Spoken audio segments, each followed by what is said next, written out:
At what point does a nap just cross over into being asleep? Yeah. I was every single nap that's ever taken place is asleep. What the kind of question is that? Well, no, I'm saying, but not every time you're taking a nap is asleep. But not every time. What is that question? Not every time you're asleep is a nap. When you go to bed, when you go to bed at night, if you take a nap, you're asleep. Are you like? That's an insane question. You had the blanket on you at work. When you go to bed at night, Hank, are you like, I just napped for 8 hours? What?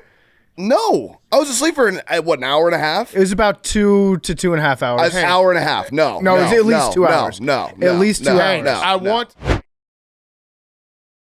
On today's Pardon My Take, we have a lot of sports to get to. We had an NBA Finals game. We have Stanley Cup Final Game 5. We have our good friend Paul Bissonnette on to talk about that. What's going on if the Panthers are going to close it out on Tuesday night. We got our also very good friend Smylie Kaufman straight from Oakmont. He was on the call. He watched. He was with JJ Spaun in his group for the championship round on Sunday. We break all the U.S. Open talk down. We had a big trade in the NBA and an even bigger trade in Major League Baseball. Got a lot of sports to talk about. Hank, Devers out. Sad. Okay. Well, we're going to get to all of it. We got Who's Back of the Week, Lottery Ball, and it's all brought to you by our friends at DraftKings. The NBA Finals are finally here, and it's about to get wild. High-stakes drama, insane buzzer beaters, jaw-dropping dunks, and the excitement you live for. And guess what? DraftKings Sportsbook, an official sports betting partner of the NBA, is giving you a chance to boost your winnings every single game during the finals. That's right. Every game, all finals long. DraftKings is rolling out a special NBA profit boost. So what are you waiting for? Download the DraftKings Sportsbook app now. Use code TAKE to claim your profit boost. That's right. Code TAKE. Get you a boost for every single NBA Finals game. Don't miss your shot at big wins. This is the moment you've been waiting for, only on DraftKings. The crown is yours. Okay, let's go.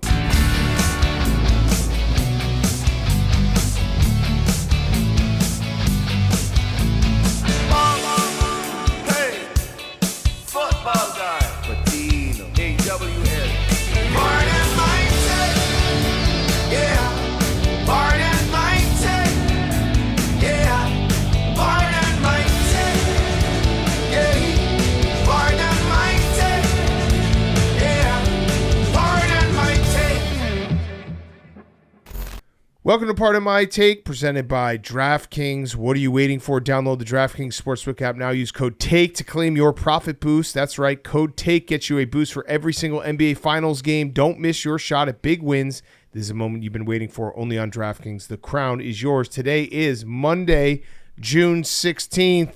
And holy shit, boys. Oakmont, JJ Spaun, what a Sunday of golf. The course fought back. Oakmont delivered. They did. It was carnage on Sunday. We had rain delays. We had everyone just dropping like flies. A crazy leaderboard that was just everyone slipping backwards. And JJ Spaun, who started his day, very, very much a Father's Day thing. He started his day at CVS at 3 a.m. because his daughter was throwing up. Ended his day winning the U.S. Open. Incredible performance. He was dead. He shot a 40 on the front nine. Yeah, he was first 6 holes of the day. 5 of them were bogeys. Looked so lost. Had some bad luck, but he was dead, and he just fights and keeps fighting. He made big shots. The tee shot on was at 17. The obviously the putt to win it. I actually thought the bogey save on 15. Right. Was huge. So I was going to tie that in because in the front nine, he had 5 bogeys. Yep. But you know what he didn't have? He didn't have any blow-up holes. He didn't have blow-up holes. So that's what it's about at the U.S. Open, right, Hank? Yep. Yeah. And on 15, that approach that he hit from the deepest of the cabbage. Yeah. I know he ended up saving bogey on it, but still, you got to not blow up on those holes. If you can't get excited about that type of golf shot, you don't have a pulse. Hank, as our golf expert, can you just tell, because I obviously the putt. That's crazy. What? Golf expert, yeah. You are.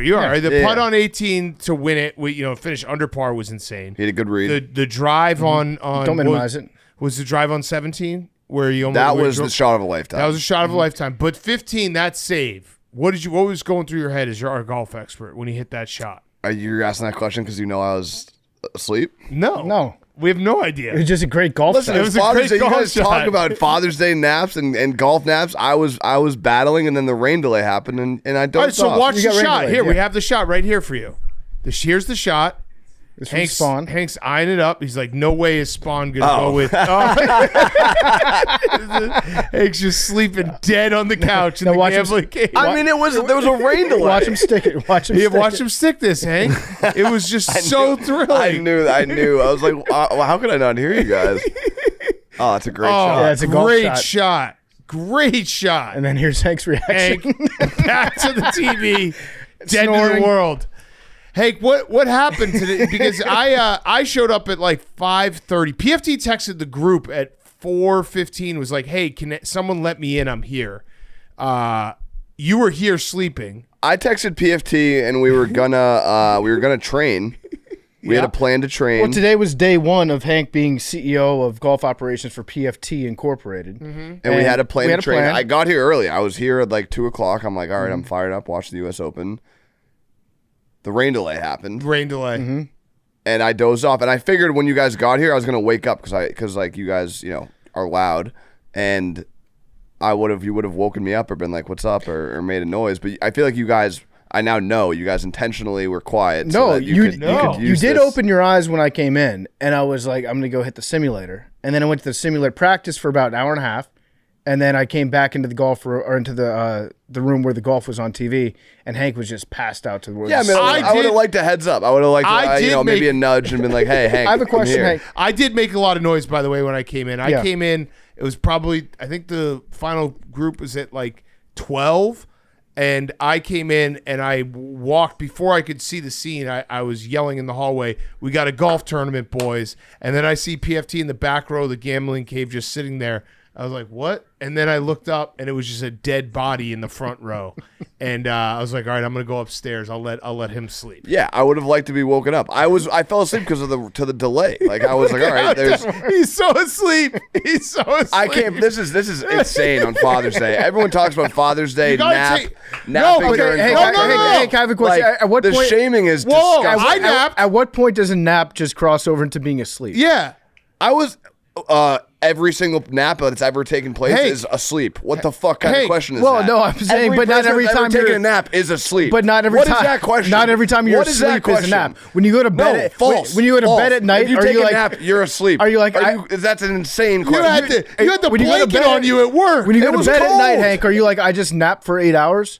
What?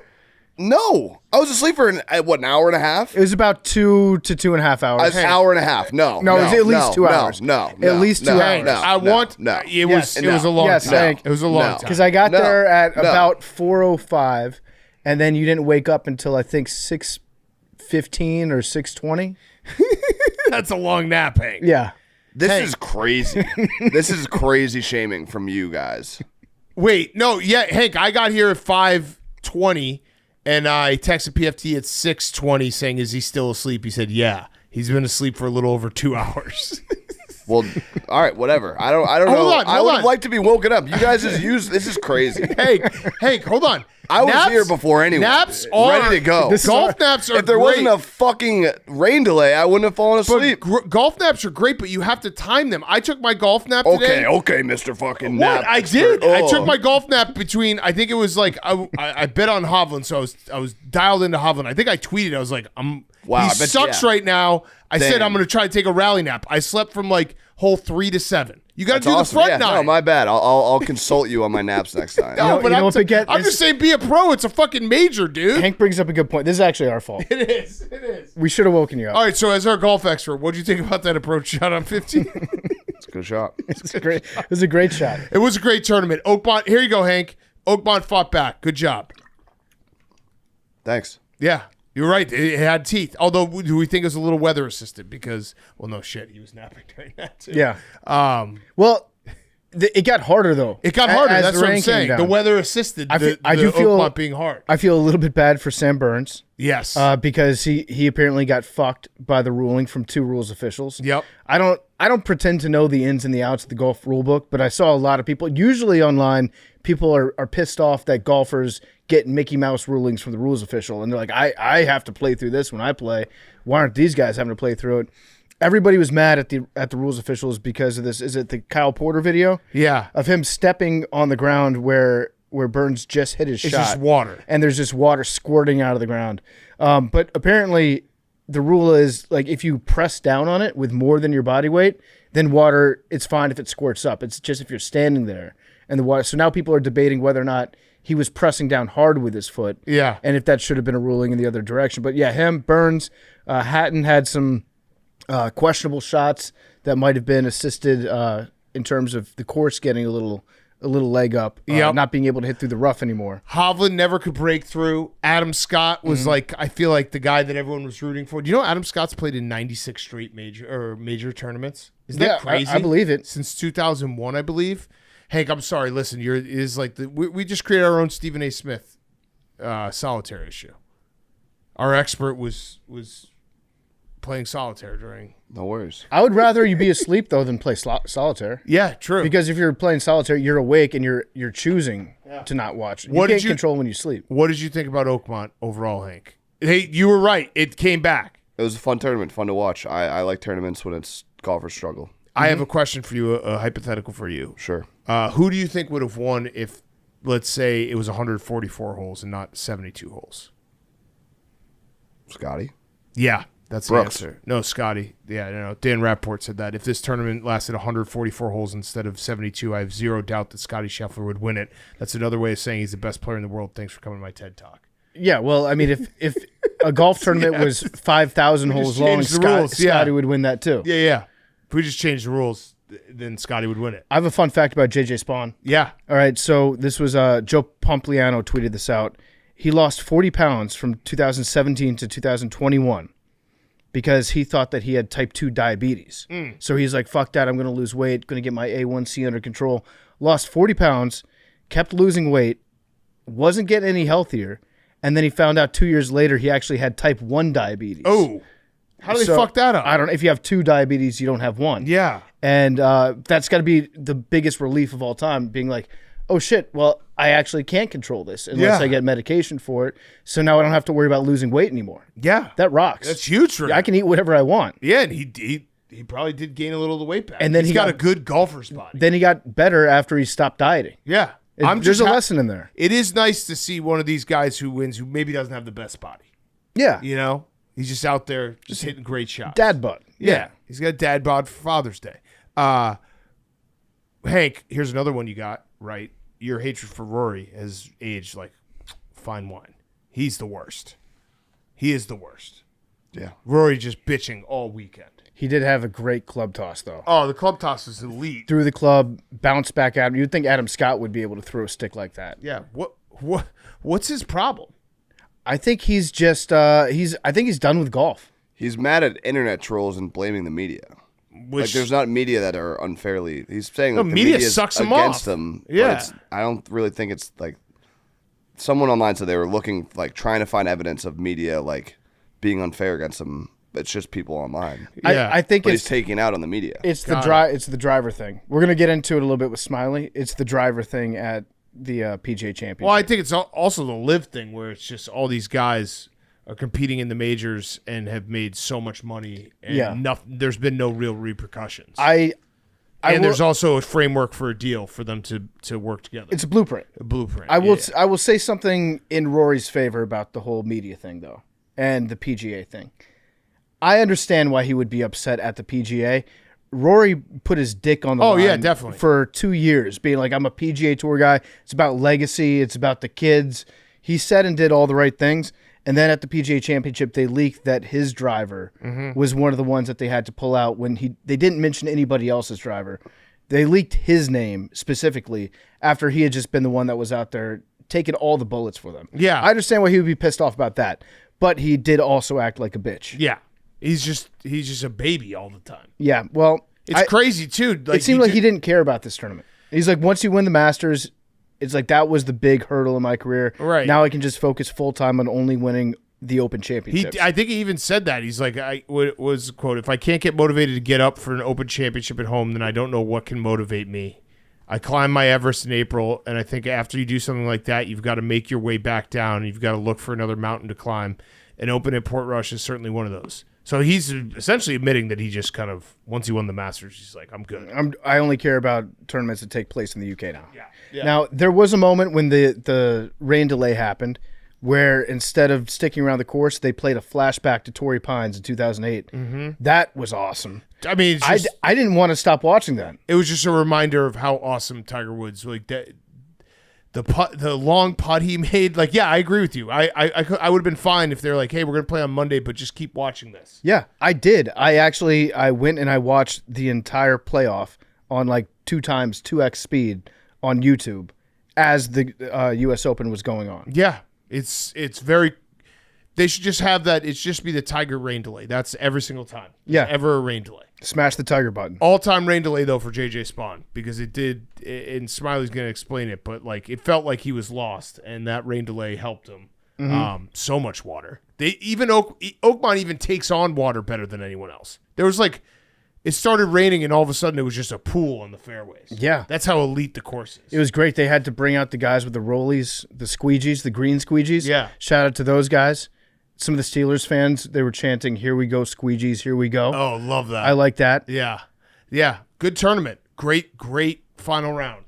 Felt even though it was just like everyone was, because there was a few guys that were under par to start the day, and then it just that stretch where everyone was losing, like was giving up strokes. It was just chaos because I don't remember a tournament where. There was a moment where it felt like there were 7 guys who were still very. I mean, Scotty and Rahm sitting in the clubhouse were very much in it. Rahm had to post up in the clubhouse for like 6 hours. Yeah, just waiting for it to be done because it did look like. Actually, I would say if the tournament had gone on like another 6 holes, I think Rahm would have won. I think Rahm and Scotty maybe or Rob McIntyre. McIntyre would have been the first lefty ever to win the U.S. Open. Yeah, that would have been crazy. And he gave a thundering round of applause. Yes, when JJ Spaun made that putt. If I was him in that situation, you would not catch me clapping. Yeah. I would be so mad. I'd be so You just mad. lost $2 million in a U.S. Open. Yeah. Also, we got to figure out something. We love Scotty. We got to figure out something with the hair. We got to go to Turkey. We got to do something. Maybe just pick it. I don't think Scotty looks good picking it. What do you think about Jason Day's controversial comments? What were those? He said he's I might have been napping. Cleveland Browns fan first, but his second favorite team is the Steelers. Oh, that doesn't work. I don't like that. That doesn't work. That's tough. I don't like that. Where's he from? Australia. That's those teams. Does he know they don't like each other? He lives in Ohio. Does he know the Browns and because he was wearing black and gold like I was at a Steelers thing. He's like, well, no, I love the Browns, but my second favorite is the Steelers. He might have been being cheeky at Oakmont. No, he said he's like, I know I'm going to get crushed for that. Oh, I like that do Australian that accent. again? I know I'm going to get crushed for that. I know it's absolutely a terrible thing to say about American football. However, Scotty, we gotta fix it. Jason, this is like saying I root in state of origin for both sides, right? You can't root for Queensland and you can't root for the Blues. It's absolutely a disgrace for you to pick both sides. Those They're rugby teams? verified teams. Scotty's got to do something. That's bad. Yeah, well, Scott, it goes with his vibe. It goes with his vibe. Yeah, he is an old man. Yeah, I don't think he does. What? You don't think he cares? Yeah. Yeah, no, I don't know if he cares, but I just feel like, isn't it? I don't know. You're a hair plugs guy, PFT. Like, don't you have to do it now? Otherwise, you lose the chance to do it. Oh no, he's got some time. Oh, you can. He's got some time. I mean, Tiger Woods. PFT is self-absorbed can and self-conscious, though, so it's a little different. Yeah, it is. I don't think Scotty cares. If I was Scotty and I was 28 years old, I did it when I was 38. Scotty at 28. I would crazy. Hold up. Is he actually still 28? Think about no, I think he's like 30. Okay. Or is he 29? His age has always been so funny. He's 28. Is he really 28? Yeah, he turns 29 in on Saturday. If I was Scotty, I wouldn't do it. Tiger didn't do it. Yeah. He had a pretty good career. It is the 30s. one sport that you can consider not doing it just because you wear a hat the entire time. Yeah. Stuart Sink, he's shown everybody that nobody really cares what goes on underneath that hat. Yeah. The one golfer's tan picture that he had. All time. Legendary. Should we talk some NBA Finals? It's 2-2.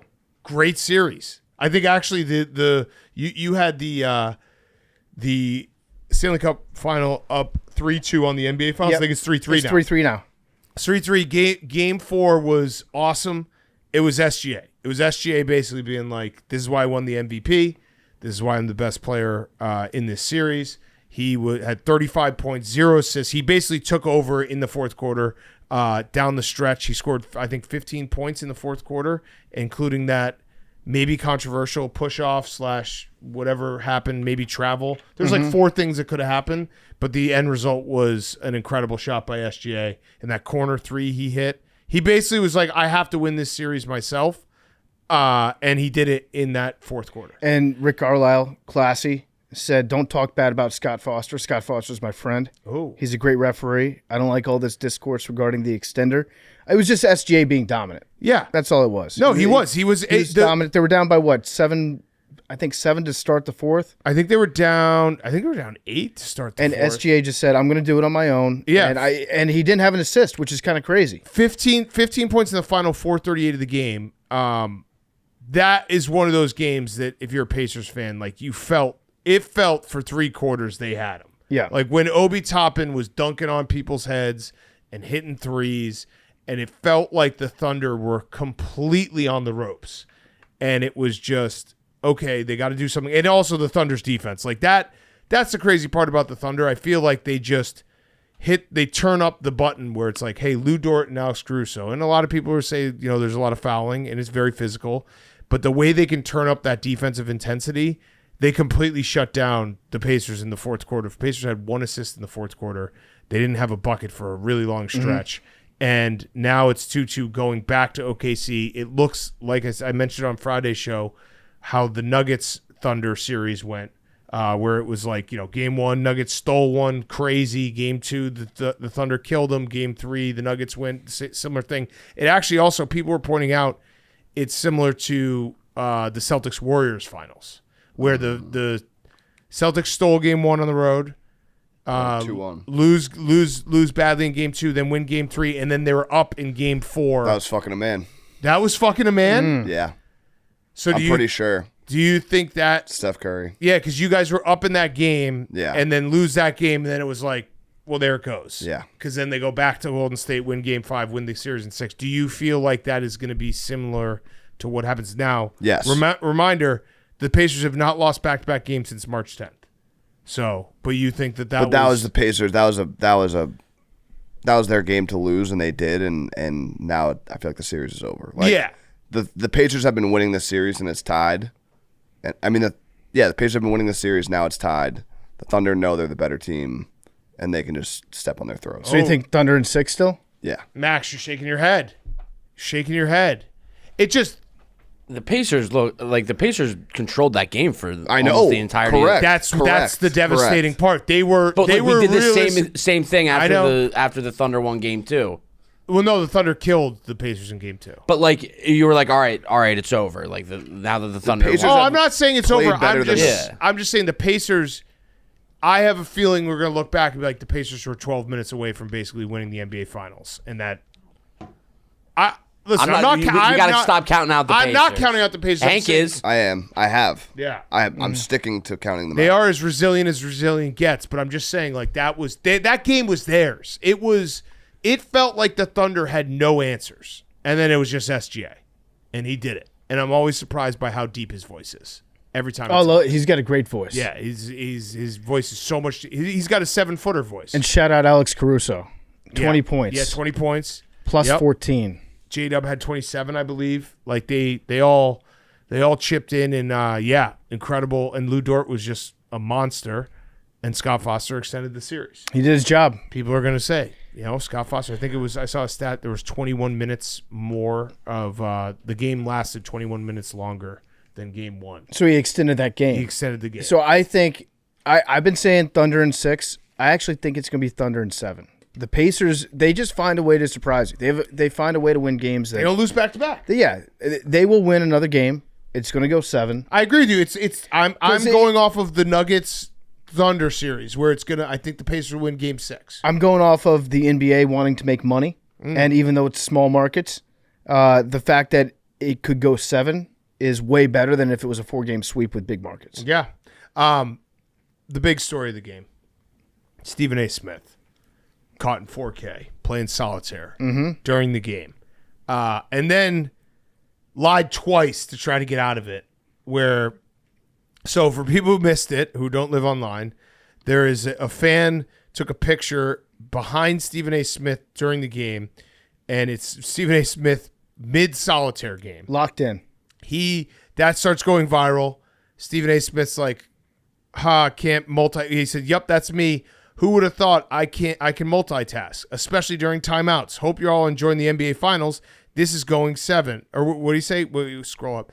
This is going 7 games now, peeps. And then there was a video that just showed him also having it open while the action was going on. Or you have to finish your game. Well, I'm not going to try to defend Stephen A. Smith here. It's a bad look for him because it wouldn't be a bad look if he didn't have just the most ridiculous takes all the time and like attack people and do the Tyrese Halliburton trying to call me out. A lot of guys called me out, and we'll see how that goes. He's an antagonist. Can we at least say like it looked from afar like he was dominating that solitary game? And, like, you kind of have to keep going with it? Yeah, that's what I'm saying. You don't stop the game just because it came back from timeout. If you're Look on at that stack if he you're has on on a the heater, left. you close it out. Look at that stack he That's has the on the left. That's the difference between Stephen A. Smith and guys like Halliburton. Halliburton didn't show up after the game or after the timeout. He kind of took his foot off the gas. Stephen A. Smith went harder after the timeout. It was very funny that he tweeted that out, and then everyone's like, "Oh, wait, here's the video." Now, the video didn't actually show him looking down at the solitaire game when he had a nice stack going. Like, that's a clean game. Do you guys know how to play solitaire? I do If a you little had bit. If you had a stack of cards in front of you right now, could you do it? I could play it online. I couldn't play it with a deck card. When it tells you no, you can't put that card here right now. Yeah, me too. Where it bounces back. Yep. There's nothing better when all the cards start jumping. Max, you're a big solitaire guy? I've dabbled in solitaire before. Yeah. My mom's a big solitaire person. She has like a MacBook, and I think all she's ever used is solitaire. Do you do 3 card or 1 card?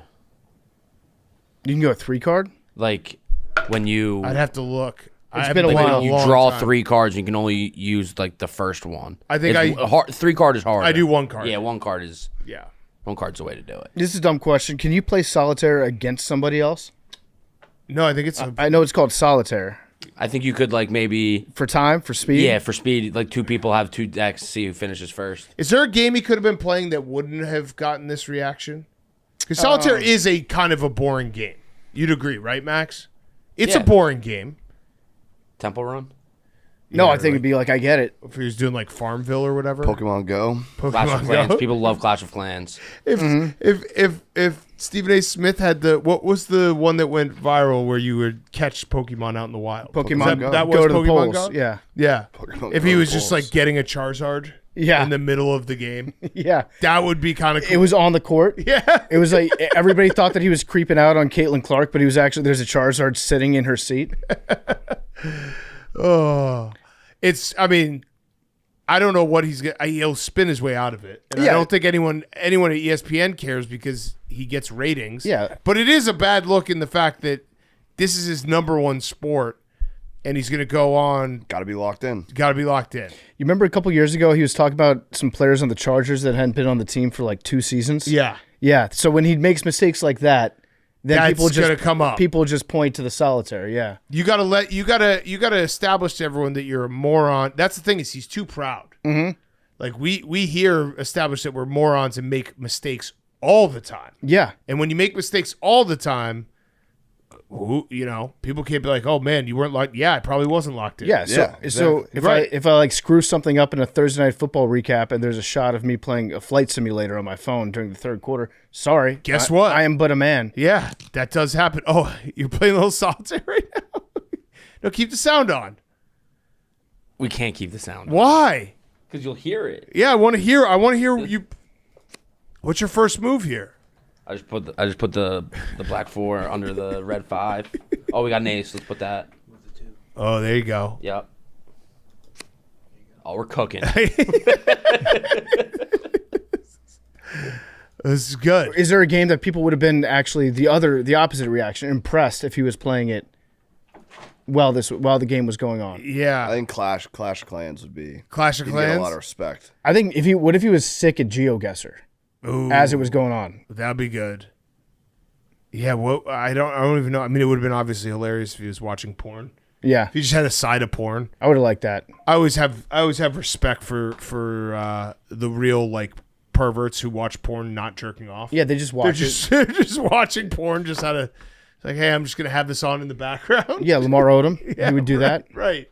Yeah, if he had or what if he had like Instagram reels up and we just had some big titty things going Big on? booties, yeah. That wouldn't have been terrible. No, I mean, listen, this is what you're going to get with Stephen A. Smith. Yeah. Okay? Stephen A. Smith is a personality. He's not, if you think that Stephen A. Smith is an expert at basketball, No.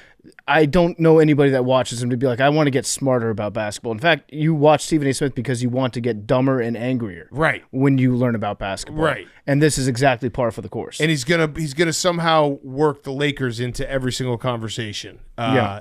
Even though they were eliminated 2 months ago, but it was very funny. Stephen A. Smith, I'm sure he'll survive, but every time he does make a mistake, it will come up solid. Mm-hmm. Okay. Other NBA stories. The Magic made a trade. They did. The Magic got better. The Magic did get better. They gave up a lot of picks, 4 first-round picks, and KCP. Everybody's looking at the number of first-round picks that they gave up and comparing it to the Luka trade, being like they overpaid. It all depends. Yeah. Well, all right, so it was a lot of first-round picks.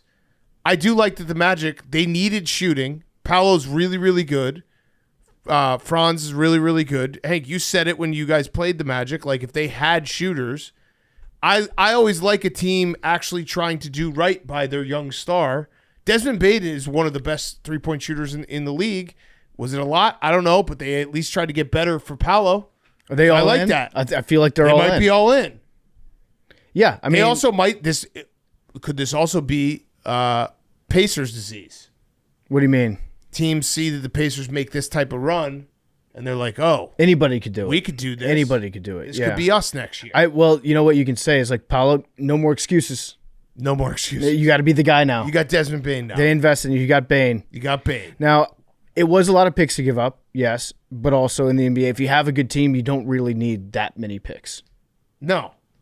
I mean, if you're gonna be really good, and that's their plan, those picks are not going to be lottery picks. So what is Desmond Bane's wingspan? Because I heard what memes said that they're T-Rex. calling him the T-Rex. How far is his? By the way, actual- Max is good at solitaire. He's Crushing actually it. playing really well right now.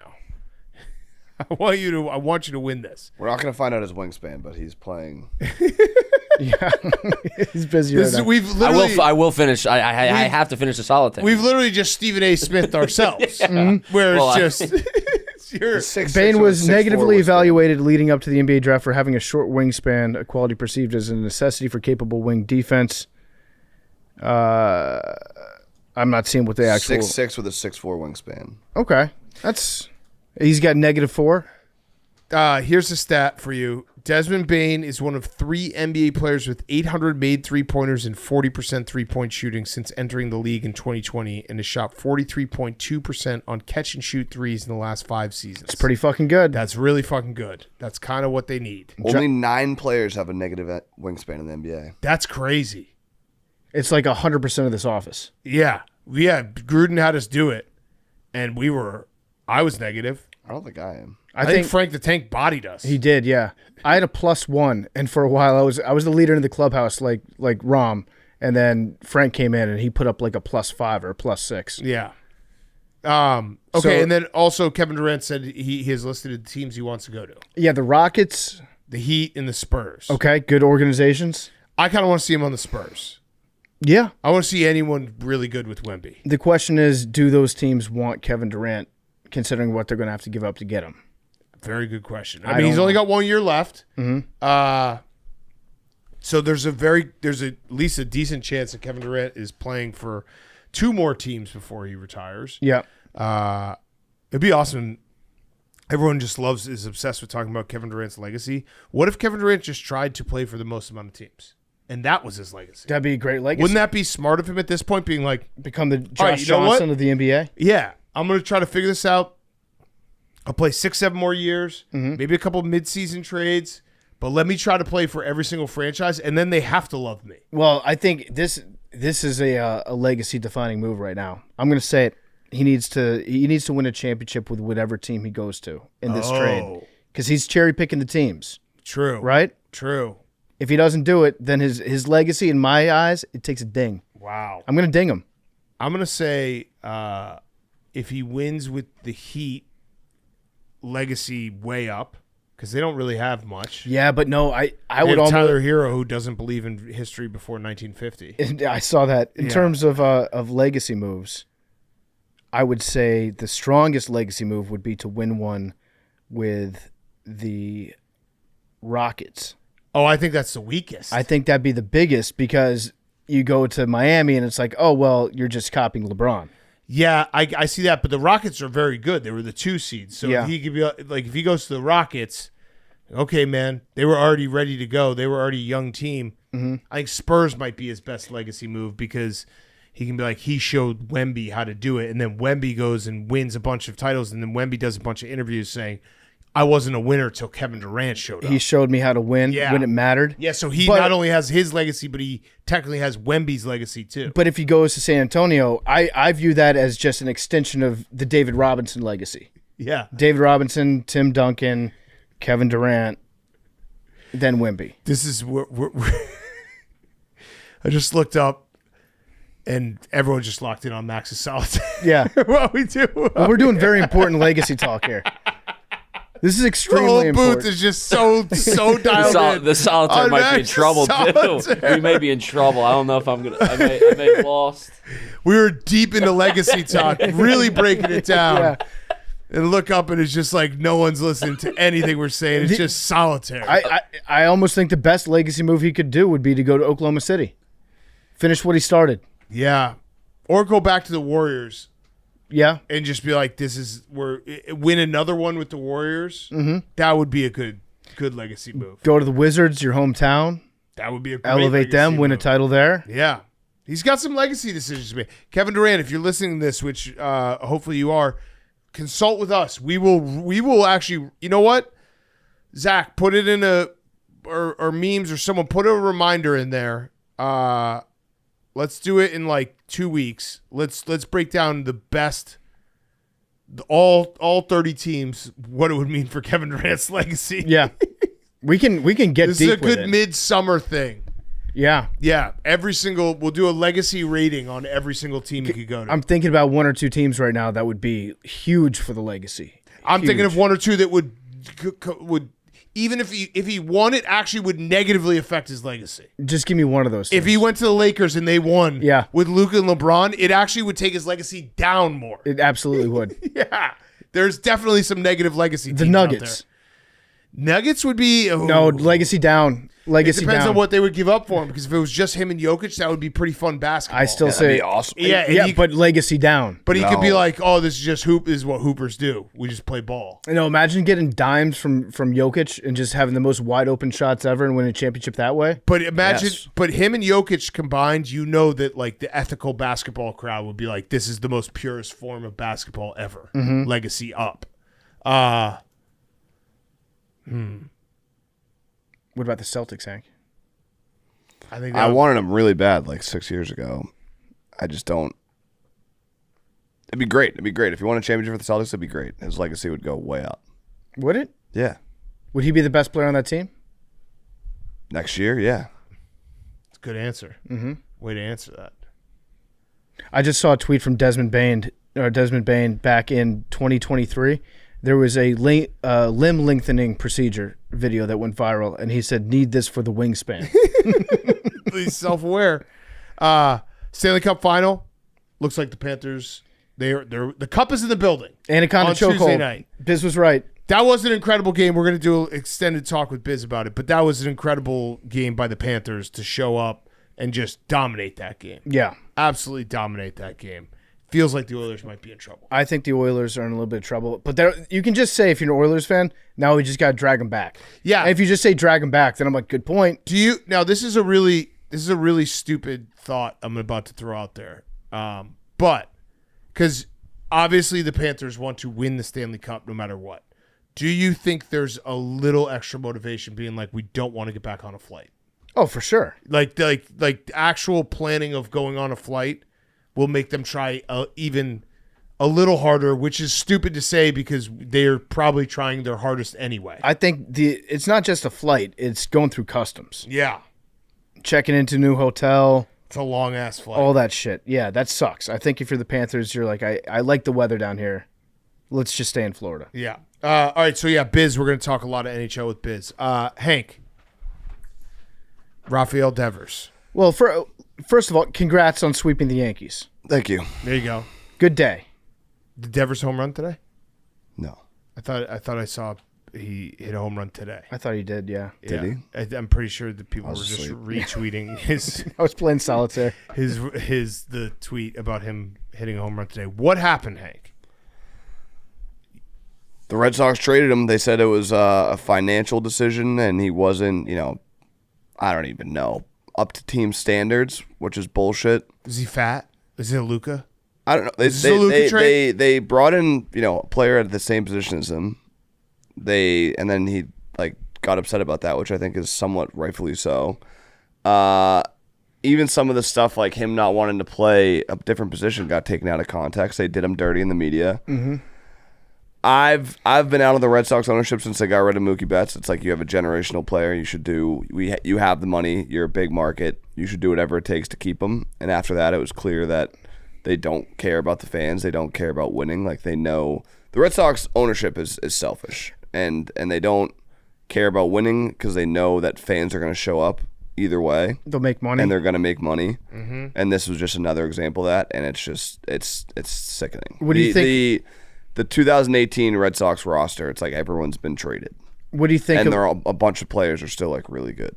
Do you have any comment regarding the Liverpool Football Club and the big signing that they made? No. Yeah, they signed a guy for They like spent 100. $150 million on Florian Wirtz. Yeah, they did what they needed to do. They won in 2004, and then they started buying up all these other sports teams, and those teams are the teams that they care about. The Red Sox are the team that it feels like they're like, well, we don't need to do anything. Like they're going to generate X amount of revenue because fans are going to show up no matter what. And let's not break the bank trying to make the team better. What is crazy is that Devers had 8 years left on his contract. 2033 was when 2034 is when he became an unrestricted free agent. Pretty crazy. Pretty crazy. He signed a 10-year, $313 million contract. In 2023, Yeah. he signed that. And then they just got rid of him. That's nuts. Did you get anyone good back? No. A couple pitchers I've never heard of who have ERAs in the 4s and 5s. That sucks. It sucks for Red Sox fans. Sweep the Yankees, go one game over 500, little momentum. And then they do that. I feel like the Cubs are kind of do the same shit. But wait, isn't The Kyle Tucker impending free agency is going to be very similar because it basically is they harp on the fans' loyalty. Yeah, and in the Kyle Tucker specifically, there is no better time to commit to a guy like Kyle Tucker than right this second. So if they don't do it this time, they're basically saying they'll never do it. But yeah. Isn't this a good friendly move showing that they care about their players? They're like, okay, you got upset about the third base thing. We're going to trade you to the Giants where you'll have an opportunity to play third base. No. No, because they've got a great third baseman already. And so that part doesn't even make sense. It was purely a money move. Yeah.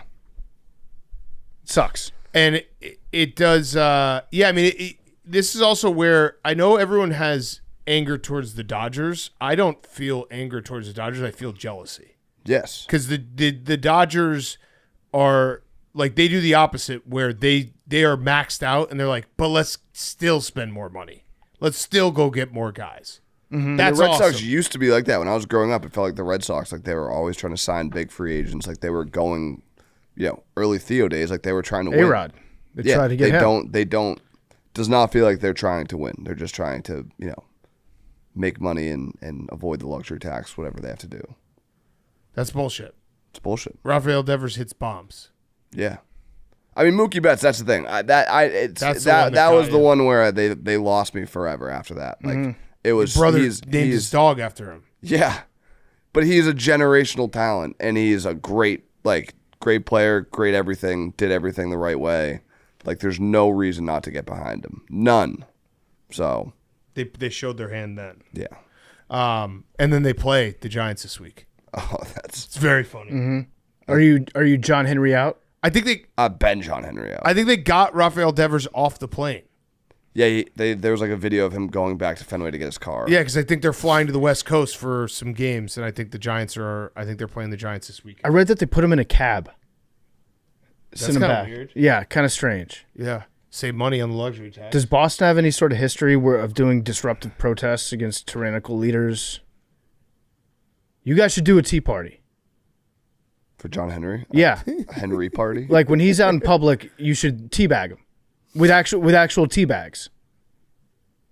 That's assault. Throwing a tea bag at somebody?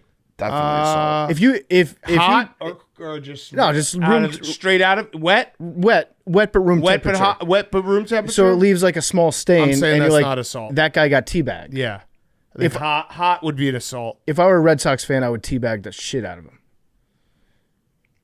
Do it, Hank. Start a teabag. It's not going to hurt him. Get him teabagged. Nobody's ever died from getting teabagged or really even gotten hurt.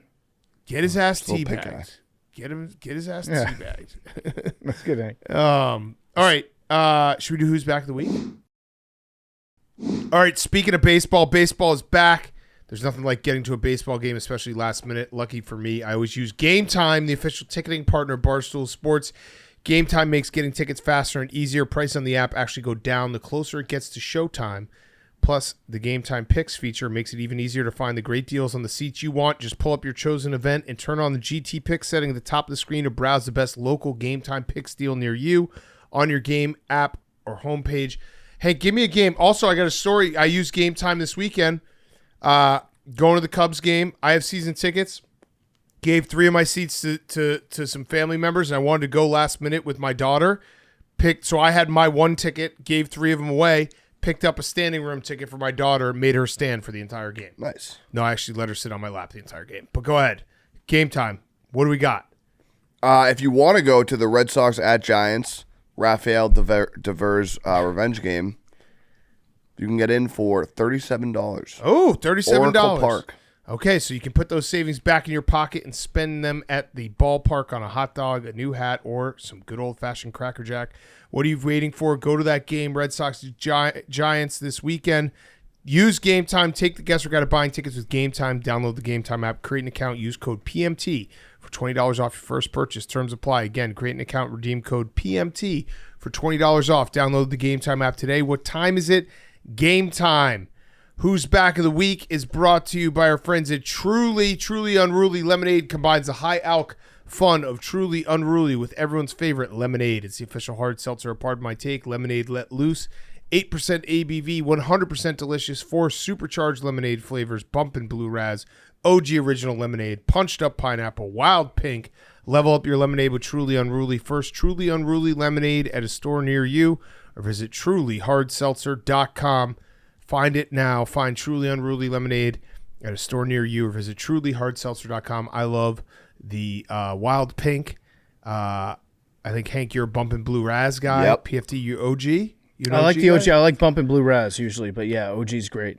Okay, so level up your lemonade with Truly Unruly. Find Truly Unruly Lemonade at a store near you. Visit trulyhardseltzer.com. Henry, who's back of the week? My Who's Back of the Week. First one, this just came up because we have NBC on in the studio after the U.S. Open, and they're playing America's Got Talent. It's been an ongoing thing I think I've talked about on the show with Boston Dynamics. Yep. And the robots, and every time they show videos, and I'm always like, these robots are going to end up, taking over the world and getting guns and shooting us all. The fucking Boston Dynamics robots were on America's Got Talent. It's bullshit. It's Yeah. bullshit. They're trying to make them Like, look cute. They're when- like, yes. look how awesome these robot dogs are. Yes, when they're like mowing down like preschools and shit, like people are gonna come back to that clip of like, oh yeah, remember when we were like clapping, giving him a standing ovation on America's Got Talent? Yeah. It's Wait, that- what were they doing? They were like they were doing a synchronized dance, and they were like scratching their chins, being like, "Boop, very good boy." 13 out of 10. Are they part of Palantir? Is it Palantir? I'm sure that Palantir has got their mitts in them I somewhere. think it's a Bezos. I started looking at that Palantir stuff. That I didn't want to look at that anymore. Yeah, no, they already. It's too late. Yeah, no, They it's already way own too- all your we're data. Fucked. We're so fucked. Actually, we shouldn't say anything about Peter Thiel. He Wait, has a habit of suing sports That's blogs. true. This is crazy. You're right, Hank. These are not cute. These are fucking. They're gonna kill us. Yes, these are built to destroy, and they're using this is like PR for them. Also, this isn't talent. You just No, It's you just programmed. beep up, beep. But boop. wait, isn't one of those dogs dead? The one in the background. There's one that's on the ground the entire time. These look like. See, Oh look at yeah, it. you're right. Yeah.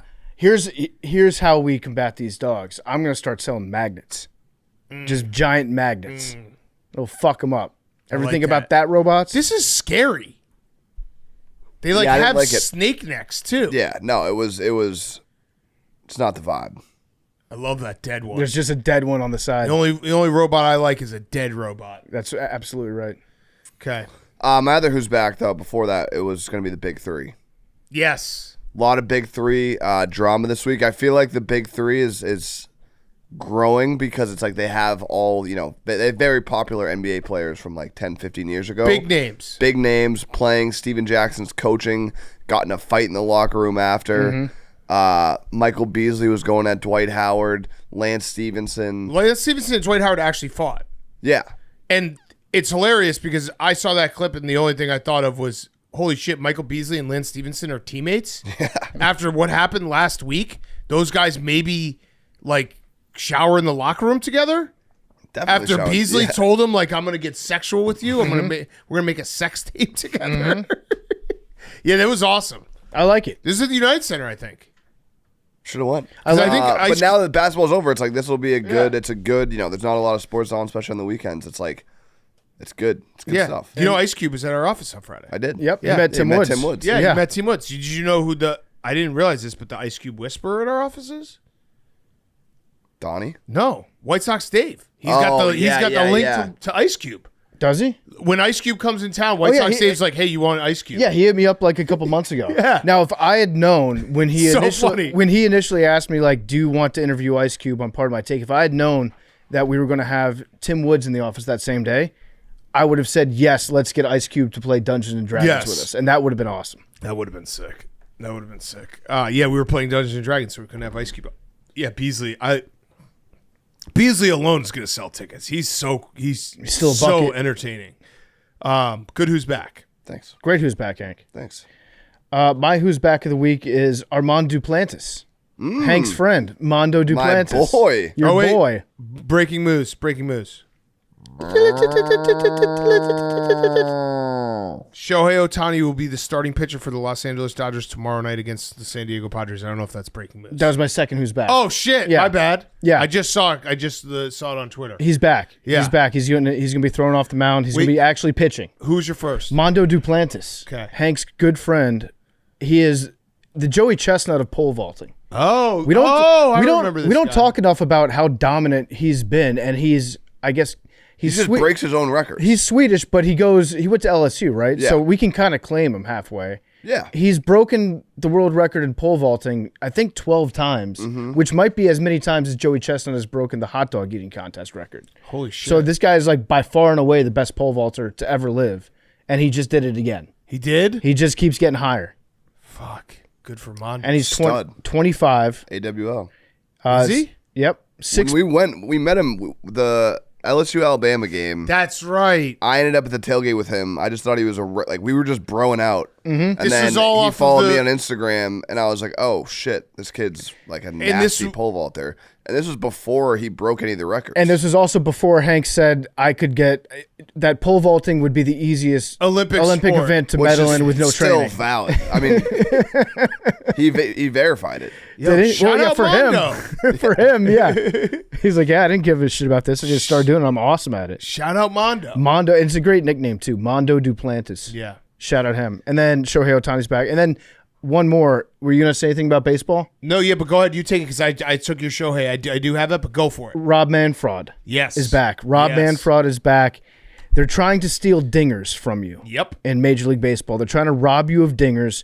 The They're Athletic rolling it back. No. just reported Seems. that the seams on the baseballs this year are higher than they have been in the past. And it's stealing dingers away from everybody. Yeah. So they said there's no intentional change to the ball's manufacturing, but there is an uptick in drag.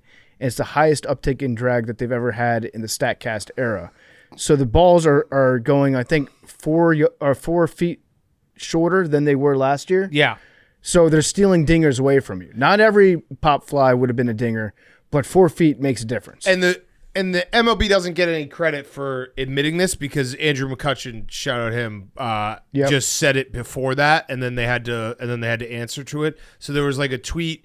Ben Verlander was like, "You can't tell me there's not something going on with these balls." When Juan Soto absolutely ripped one, and it was warning track power. Yep. And then McCutcheon said, "I was told by a rep for MLB that the balls are indeed different this year. They stated higher seams, which produces more drag on baseball, causing baseballs to not travel as far as they should. When asked why, I was told every baseball is hand sewn, so no ball is the same.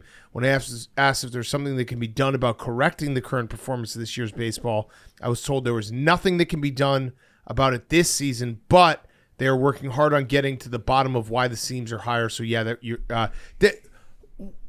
we're all trying to figure out who did this. Why can't they fix it though in the season? So I did not know that every ball was hand sewn. Neither did I. That's kind of crazy because what MLB goes through hundreds of thousands of balls in a year. True.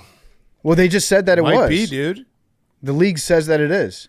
So if you're a pitcher, you gotta make sure you stay healthy and pitch. Hand sewn where?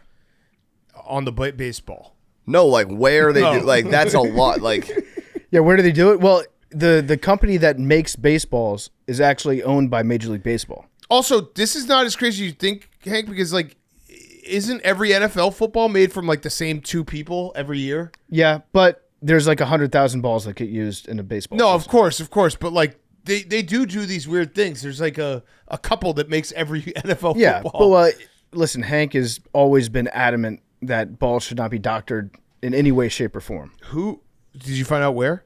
Costa Rica. Oh, Hundreds of employees produces 2.4 million baseballs annually, Wow. 1.2 million of which are deemed good enough for MLB games. I would like Imagine- that job to just be like, yep, nope. we should write Nope. should write a new movie. The National Treasure, but it's foul ball guy doing a raid on Costa Rica, getting all the balls before they can even go out. Mm-hmm. He's found a way to 500K. capture them all. Well, thoughts and prayers to the foul ball guy. I know. He's not getting as many dingers to catch. I know. His numbers are going to He be might down have this to year. go back to foul territory. He should sue MLB That's for a taking fact. away his livelihood. Yeah. Now, the more interesting story about baseballs in one family is that guy that just rubs the mud on them. Yeah. The guy that That's harvests. right. Only one guy is allowed to harvest mud that then gets rubbed on every single baseball that's used in a baseball game. I think that's what I was thinking. And of. he sells like I think he sells to each team individually, and they get to rub the balls with mud for like 30 seconds, and then they're deemed worthy to pitch. Yeah. Give us more dingers. Yeah, they're taking away dingers from us. This is gonna negatively affect the dingers only league. It is. Okay, my who's back. I got a couple.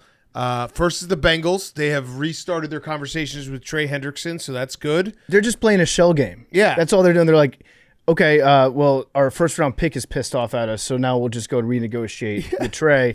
And then once that blows up, then we'll go back to our first round pick, and then we'll sign him, and then Trey's going to be upset. Yeah. They also went viral because someone took a picture of their weight room, and there's a slogan on the wall that says, "A Bengal is fat, physical, hungry, accountable teammate." Yeah, I like that. PHAT. Fat Debo, PHAT. Yeah, there you go. When Max was saying it, that's how you're spelling it, right, Max? Oh, Max. I found some. Oh, shit. What, Fat Debo? Yeah. I'll save it for the end of the show. I got to find it. I found some rage for you. I came across some rage from a Chiefs fan who basically was like, basically a Chiefs fan who's like, I'm not owned in the saddest way possible. We'll do it at the end of the show. When they got before a lot absolutely of- dominated in the Super Bowl? Yeah, You said yeah. that they didn't Yes. get dominated? Yeah. Okay. Yeah. And then my other who's back is dumb internet bets that surely won't go wrong. So this one is a woman trying to maybe go viral on TikTok or Instagram, and she was doing a dance, and she said, if the Phillies don't make the playoffs this season, I'll do whatever the top comment says. Max, I sent it to you. I DM'd it to you. Hank, you want to read the top comment of this girl? Is this the get pregnant by a homeless guy one? Yeah, that's exactly what the top comment is. The top comment has, let's see, it has That girl does this. She does this for like every Eagles game. 62,000 likes. She never does them. It says, She never does them, Let yeah. a homeless Oh, yeah? guy get you pregnant. All right, so that's bullshit. I Yeah. want to. If the Phillies She's a don't make the fraud. playoffs, she needs to get pregnant. She She literally does this. She does that for every single Eagles game. Like if the Eagles lose, I will do what the top comment says. That's And bullshit. then She she never never does does it? what the top comment says. I don't like that. That's bad. yeah. That's bad karma. That's very bad karma. Do you have a who's back for us, Zach? I can do who's back for you. Yes, I got one for you. Let's go. Good one. My who's back of the week is barbers, gentlemen who cut hair professionally. Oh.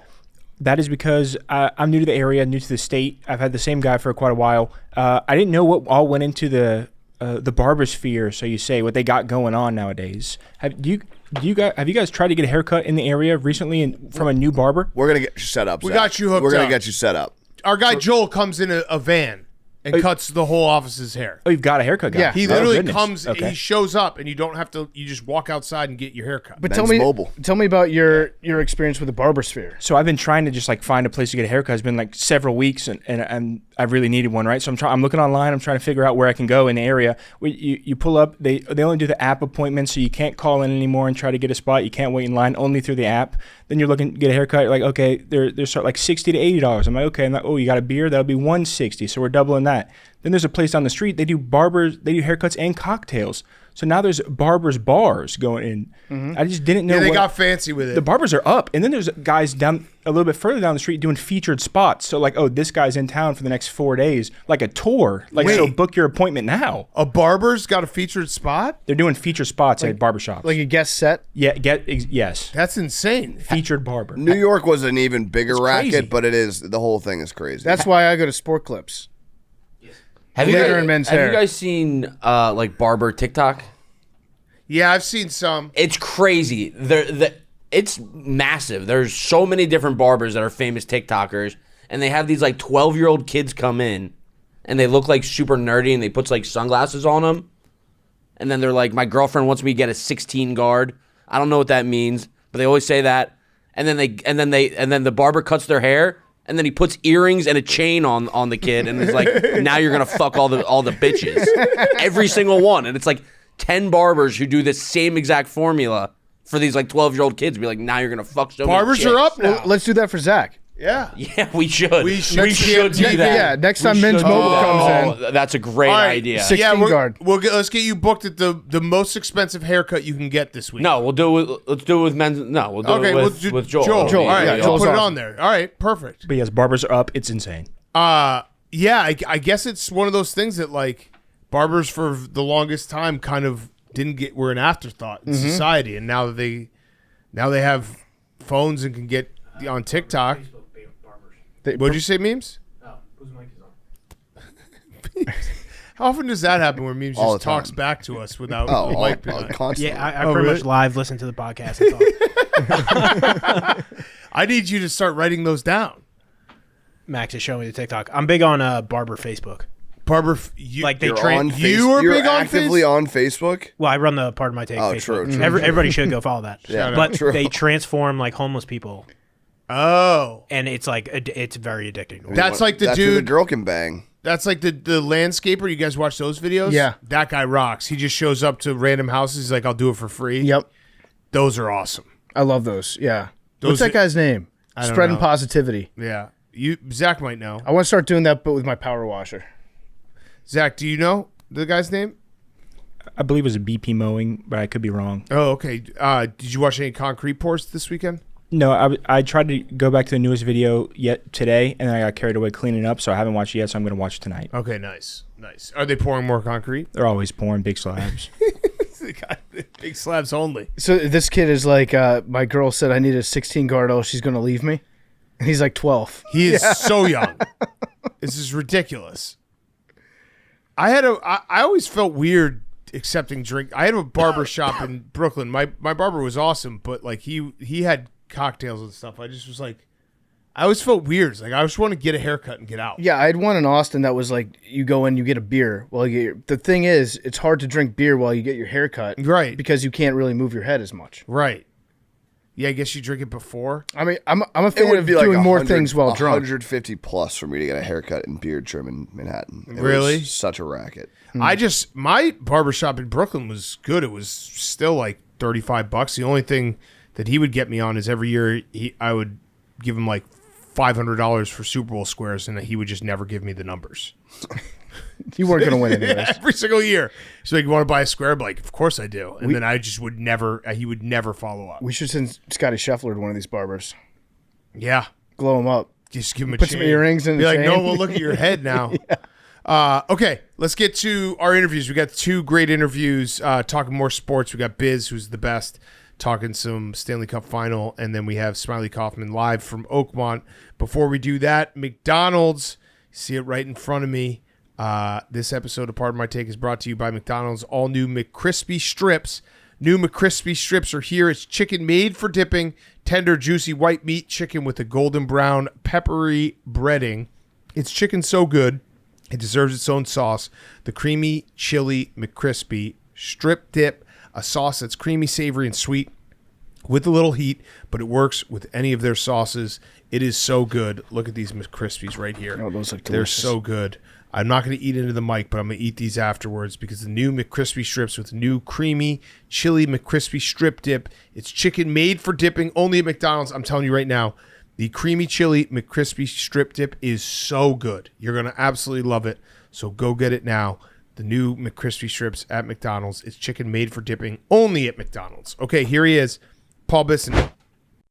Okay, we now welcome on a very, very, very, very special guest, one of our best friends. It is Paul Bissonnette, hockey analyst who is covering the Stanley Cup Final, has been there for every single game, called the series over in Game 4, chokehold. The Florida Panthers had... the game was over. Oh, the game was over. Anaconda chokehold. Anaconda chokehold, which wasn't true because the Oilers tied up. But then Game 5 happened on Saturday night.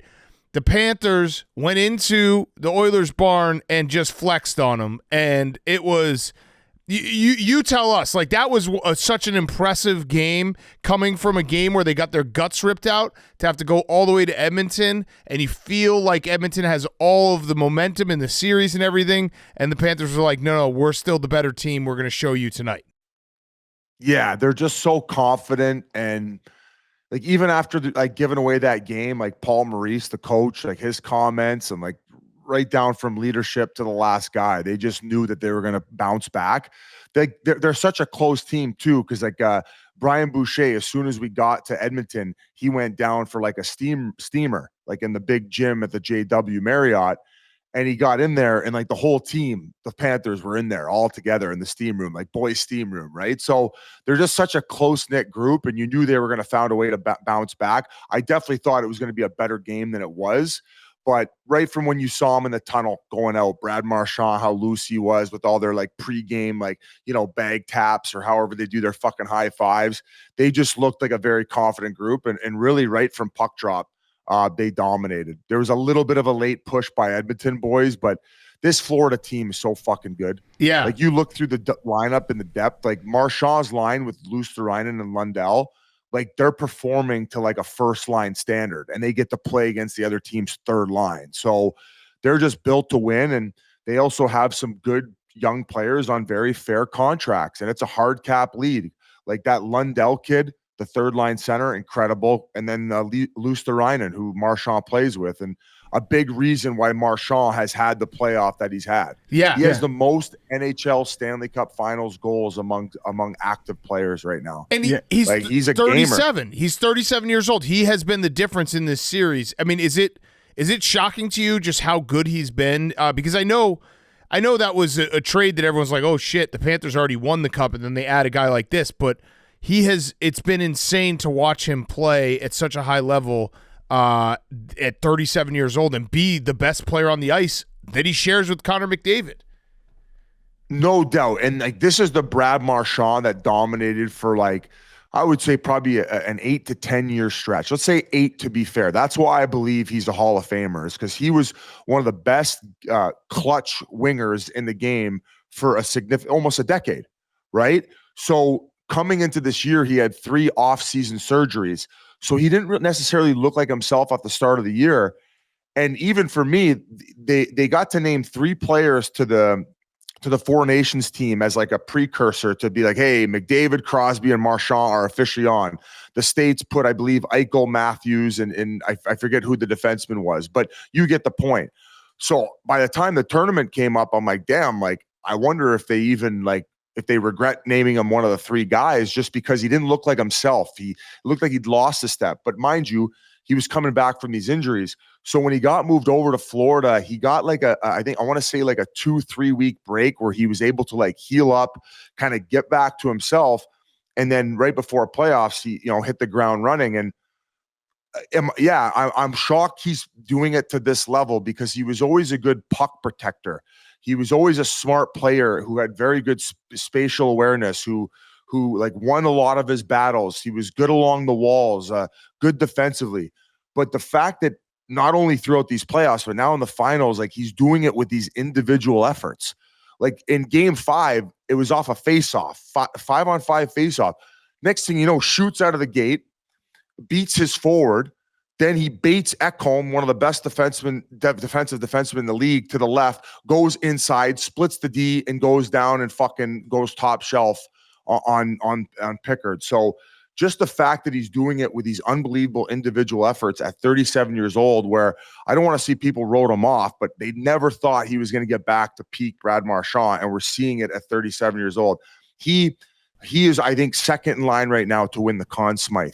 Yeah. The guy who was going to be out of playoffs with the Boston Bruins. I believe he asked the Bruins. I think he wanted like a 3 or 4 year deal at like $7 million a year, maybe 7.5. And they were like, no, we're not giving to you. And then he fucking goes there and does what he does. He probably will get $7-8 million in free agency unless he fucking signs back in Florida for a hometown discount and they win another fucking cup. Yeah, I mean, that goal that he had was the goal of the Stanley Cup Finals so far. And he has one more good game, and I think he does win the Conn Smythe. I think that's like it's him and Bennett, right? If Those he are has the a two 2-goal game in game 6 and they close out, I could see him winning it over Sam Bennett. But it's hard to take it away from Sam Bennett. He's got 15 goals in these playoffs. 13 of them are on the road. Yeah. 13 road goals. Crazy. I think Mitch Marner has 13 playoff goals in his entire career. This guy did it in one run. He's a fucking second line center making $4 million. So he's gonna get his payday. Now going back, PFT, to what you said it was the goal of the playoffs. Which one? The one off the faceoff or the one when he fucking walked the defenseman Wallman? Which one are you talking about? I was talking about the one where he weaves in and out. That one.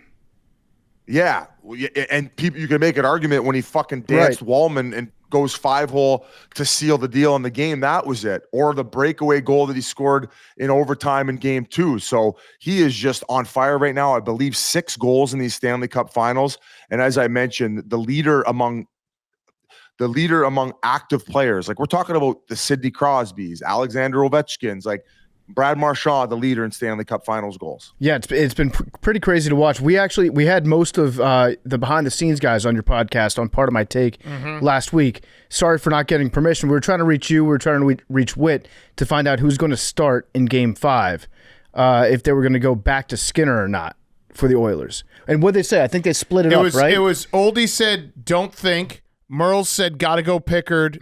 Your memes said, gotta stick with Skinner. And then Yan said, I don't care. Yeah, he said he doesn't care. Whoever they play. It was Biz. Some good insight. Your team was some good insight. Your team was a mess on whatever night it was. They were having Thursday a great night. time. They were having a great time, but they were basically like, it sounds like Whitney just kicked everyone out, and they were all scattered. And like at one point, Grinelli was like, yeah, he's over there.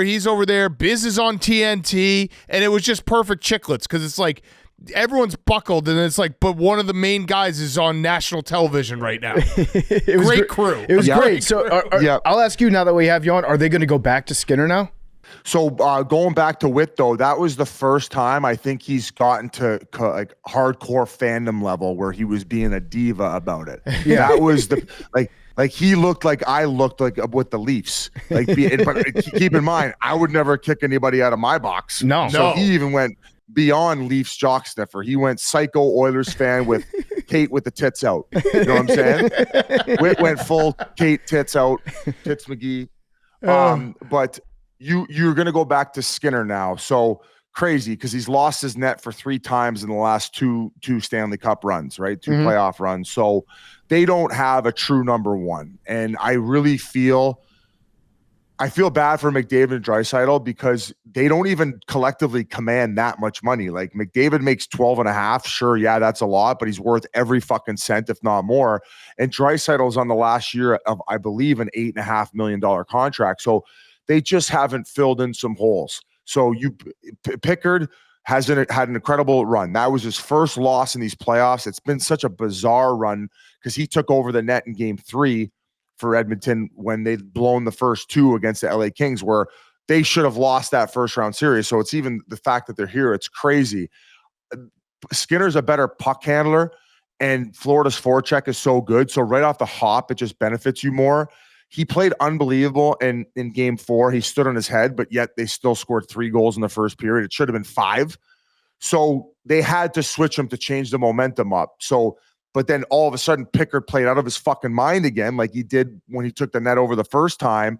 And my understanding is Skinner wasn't happy about it because he's like, it wasn't my fucking fault. You guys hung me out to dry. But nonetheless, Skinner went in there. They did the job and they get the win. You have to stick with Skinner, Pickard. But Florida's too strong and he didn't have a good game. So now you go back to Skinner. The benefit, like I said, you have is he's a better puck handler. Yeah. So for how hard Florida comes in the forecheck, at least it's like helping your D out a little bit to a certain degree. So what's going on before the games with Skinner, where he's the other goalies? It's the Panthers' backup, right? Is getting into his head, just standing in front of him, just mocking him to his face, and Skinner's just letting this happen. So Skinner, that was kind of one of the funny things about game 4 and the fact that Pickard ended up getting thrown in the net during warm-up, and they did this last year, and they also did it in game 3. Skinner has a routine, the goalie, Stuart Skinner, because they have another one, Jeff Skinner. He's out by the red line, and he kind of just goes over his movements, and he faces the other team's direction. Rare. I've never seen that. I don't know why he does it. Maybe it was like a superstitious thing. So all of a sudden, Vanacek, their backup, like last year, the Stolars did it. He goes up and starts mimicking his moves, so trying to fuck with him as the starter. So Pickard ended up going over and hitting his stick on Vanacek's pad and saying, "Hey, let's go stretch over here. Let's go over here." He was not like too aggressive about it. And then next thing you know, he got shelled for 3 in the first. And then that guy who went over to have his other goalies back is in the net. So it was kind of a bizarre thing. That's how the Panthers are. And I think even to troll the world even further, after the game 5 win, when they went into Edmonton and smoked them, Gadjevich, who had the team puck from the win prior, where you give out the player of the game, hey, this guy, he gave it to Vanacek, who didn't even play. Yeah. So like they are just fucking with everybody. Like, yeah. It's, that's Florida Panthers hockey. They beat the shit out of you. They chirp you. They fucking win their fights and they outscore you and they laugh on the way out of town. And they've now won, I believe they've tied a record, an NHL record, or maybe they've beaten it with 10 road victories throughout these playoffs. They're 10-3 on the road. So there's only a few teams throughout Stanley Cup history that have done that much damage going into the way buildings, especially Edmonton. That's the biggest home advantage in the league. Watching a pregame, like the whole ceremony, calling their team out onto the ice, it's biblical. It's like, it's hockey royalty. We talk about Toronto and Montreal being the mecca of the hockey world. There's no one who fucking is as hardcore about hockey as Albertans, specifically in Edmonton. They are living for this. Okay, so I got a question for you. This is a segment we've done in the past. We haven't done it in a while, but it's questions from a first grader. So I got a question from a first grader. This is Timmy. He was wondering, he writes into PMT, and we sometimes do questions for a first Good grader. kid. So Timmy is wondering, I like Timmy is saying, hey, Mr. Bissonnette and PMT, I'm a new hockey fan, and everyone keeps talking about Connor McDavid being the best. Why has he only scored 1 goal in the Stanley Cup Final? I knew Shouldn't you guys he were try to asking score this. more goals? This is from Timmy. This is not us. We know that he affects the game in millions of different ways. But Timmy's wondering why Connor McDavid's only scored 1 goal in 5 games. Shouldn't he try scoring more? So just to go back to Marchand earlier, that's why I believe he's a Hall of Famer. It's because I just said he's gotten, like, what is it now, 12 goals all time in Stanley Cup Finals. Mind you, not quite the matchups that Connor McDavid has.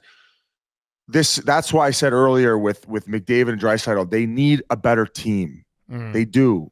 They can't do it all themselves. The goal factor, I think that, there's probably it's fair to question the fact that he hasn't scored more goals, but he's playing against the best defensive center on the planet in Sasha Barkov. And it's hard. It's fucking hard. Like, try not to swear. It's Timmy. It's a first grader. He's been a little bit snake bitten. Okay. He should have more goals. He did get one last game. He had a great opportunity early in the hockey game as well. He should have put that one in. He whiffed on it. But I would say that that's the one thing that you could criticize him on, is the fact that he doesn't have more goals in these Stanley Cup Finals in back-to-back years. But in the same breath, he just became the third fastest all time to 150 playoff points. Yeah. Okay. Like he's over 30 again in these playoffs. We know listen, that. We know. Listen, you like if we were answering this, we'd be like, Timmy, you're a fucking shithead. Stop box score watching, dude. McDavid is unbelievable. It's not all about goals. And Hank screens all these questions too, and he's a known McDavid hater. Right. So we would tell Timmy to fuck off. We have one more from a. That's what. But I don't want to tell Timmy to fuck off. He's a first grader. You told me not to swear. Yeah. Well, you shouldn't swear because he sees you on TV. He doesn't care. We can swear. He knows we swear, but he sees. He sees. So he sees you TV. Yeah. You're his hero. He's a big TNT fan. Yeah. And then we have one. Listen, Hankson. Let me call Timmy aside. Okay. All right. Timmy, I think it's a fair question because he only has one goal and he is the best player in the world. He is the best player.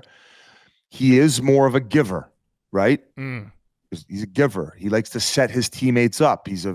That's a good quality to have. But sometimes, Timmy, in life, you need to be a little bit more selfish, and you need to shoot the pill a little bit more, and you maybe need to get into those hard areas, a little bit more, because come playoff time, that's where a lot of the goals are scored. So, Timmy, I'm not going to shit on you for this question, and I know I just swear. Don't go tell your mom. If you tell her. Timmy's mom's hot, by the way. Sock me in the fucking face next time I fucking see you. Fucking flat, all right? So fuck off. That's all I got to say. It's tough love. Okay, yeah, I like that. It's another one. Yeah, It's an important message. Timmy, hey, if you fucking tell your old lady that I swore, I'm going to put your old man in the cuck chair. I'm going to hit your old lady on the workbench. You're going to show my kitchen. You're going to show Timmy's mom. You're going to show Timmy's dad what it's like to be selfish. Biz is going to come first, Timmy. I'm going to. Speaking of these playoffs, I'm going to give her the oil driller. Okay? I'm going to bring her to the workbench, Timmy. I hope there's one AWL is actually listening in the car with a son named Timmy. Is that me? In this age grade, be like, what the hell? Is Biz going to fuck my mom? What is Biz going to do to my mom? Okay, we have another question. Ready. Yeah, get it ready. Yeah. From this is from Rand. Rand is also a first grader, Dripping Springs, Texas. He says, "Hey, Mr. Bissonnette, Biz Nasty, love watching you on TNT. Isn't this kind of bullshit that the Florida Panthers get to exploit the CBA by not having a state income tax when other states don't get that same luxury? Why won't Biz be a man and explain his passion with his chest when he's talking to Commissioner Gary Bettman when he's on the desk?" Oh, good. A first grader rip. Yeah. Rand. Dripping Springs, Texas. He's like, it's bullshit. Did you chicken out to Commissioner Bettman?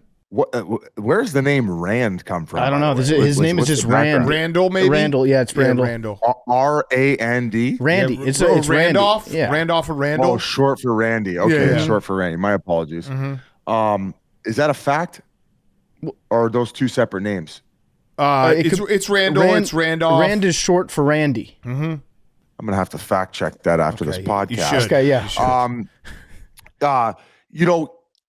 So we only have so much time on the panel, right? And obviously Gary Bettman's done an incredible job in getting this league into the place that it's been. There's certain things I don't necessarily. What do you mean? I'm not giving him a pepper grinder. You better fucking simmer down over there, PFT. All right. I'm trying to be respectful. Yeah, no, you're doing. Yeah, Rand, if you're listening, not watching, PFT just mimicked fellatio. He did the blowjob move. Yeah, like I'm fucking getting on my knees for Gary because I thought he's done a good job running the league the last 30, 35 years, however long he's been in power. But going back to my point is, so he said nobody was complaining 17, years ago when these teams came into the league and this was the same case, right? There was no state income tax and players. He said management, building a strong team, other factors are going to lure in players. Yeah, there's no doubt. They've done an incredible job of doing that. People are taking my question to him as if though I'm taking away from what Florida's built. That's not the case. But 17 years ago, when whatever it was, the new CBA, and it was all of a sudden a hard cap, the cap was $44 million. So the difference now with the cap going to $100 million, and it's going to keep surpassing that, when you add up the discount that these players can take from a hard cap standpoint compared to 17 years ago is a larger degree. So of the 100 million, if you're talking 11% state income tax compared to other like Canadian provinces and state of New York and California, you're talking about $10 million. So for instance, Sam Bennett just did what he did in these playoffs, 15 goals, 13 road goals. Probably he's going to take home a Conn Smythe, and he's been on this bargain contract, which they seem to have a lot of. He's a second line center on a Stanley Cup winning team. He could get $10 million in free agency. They could probably end up keeping him just because of what they've built for like 7.75. My understanding is they've offered him $7.25 million per year for an 8-year deal, and he said no. Well, obviously, because that between what he knows he can get in free agency, I think he could get potentially offered $10.5 million over 7 years, because 7 is the max years you can offer him from the team that you weren't on.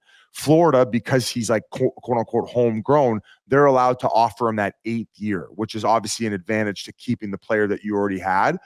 So I truly believe that he's going to end up signing in between the 8-year range, 8 years at 7.75 to 8.25, as opposed to having to another team from Canada or the other states offer him $10.5 million, and it'll be the same exact take home for him.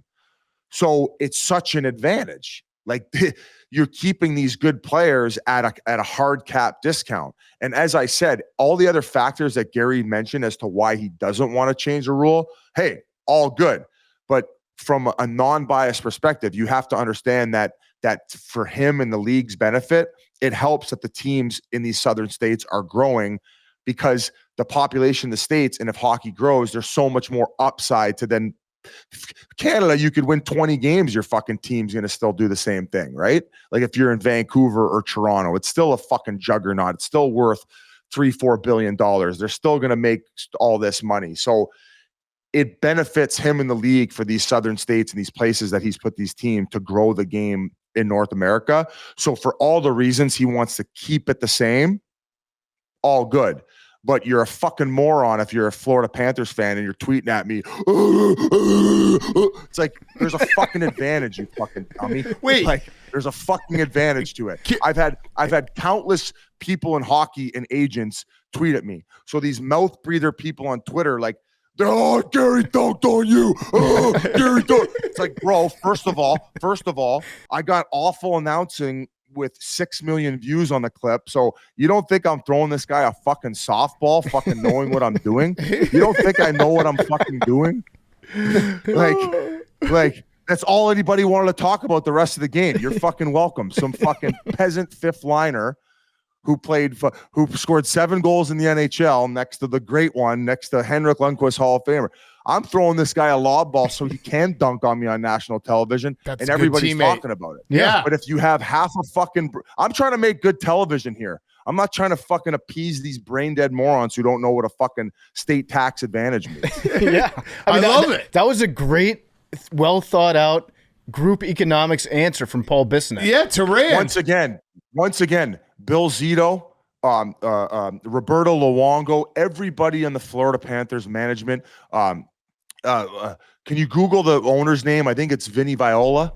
That's a great name. I don't want to fuck it up, the pronunciation of it, but he has a military background. They have built this organization soup to nuts. Yeah, Vince Viola. I heard him and all of his buddies from God, I'm really butchering this, but he went to one of these like naval academies, and they're like He went to West they're Point. hardcore. Yeah, he went to West He Point. went to West Point. They're like the David Goggins of the business world. They're fucking up at 6 a.m. Like they're machines, these guys. And they obviously hired the right people and built this absolute wagon when odds were against them. I want to say he bought the team for $200 million, was offered $700-800 million for it, and was like, absolutely not. Could have took his profit of $250-300 and ran, and continue to build it, where I would say if they win another Stanley Cup, this is it's a $2 billion brand. Yeah. So to what they've built top down, and to the Lundell makes $5 million a year. Unbelievable contract. Luosterainen on that third line. I think he's got 2 more years left at $3.5 million. Sasha Barkov, best two-way center in the world, $10 million. Best goaltender of the world, Sergei Bobrovsky, $10 million. Like, there's not one player on their team making more than $10 million. Gustav Forsling, they picked him up off waivers. He makes $6.2 million. He's the best. Probably right now, I would label him the best shutdown D-man in the world, ahead of Jacob Slavin. Here's the a list question. goes on. Yeah. I feel like the question is less about the taxes in states in the LTR loophole, which has been a loophole for a long time, and there's and the Panthers did it this year with Kachuk being out after the Four Nations, the All-Star game. But hurt. And every cup team has it. Like the Hawks did it. Like everyone does it. But I'm saying if you're going to complain about something, I'm not talking about you, but I'm saying someone else. Like maybe start complaining about that, because that does help a lot. A lot of these teams go over the cap with a guy on LTR, then they get him back for the playoffs, and then they have a roster that looks better. Incredible point, and I think that would probably. Actually, yeah. Let's applaud them. Everybody at home, not if you're driving. I don't want to get rid of it, by the way, because it does help. Like, eventually, if you have a team that you're rooting for that's going to be in the playoffs, you're going to probably use this loophole. You're going to hope that this loophole happens. So let's explain what the loophole is. So because it's a hard cap, like for instance, Kachuk was actually hurt. He got hurt at Four Nations. So in this example, the player was actually hurt. So he goes on long-term IR. So they're allowed to use that cap space money in order to sign someone else and bring them in, as long as Kachuk sits out till the end of the season once playoff begins. In certain cases, you can activate them like a few games before, because the money ends up still working out.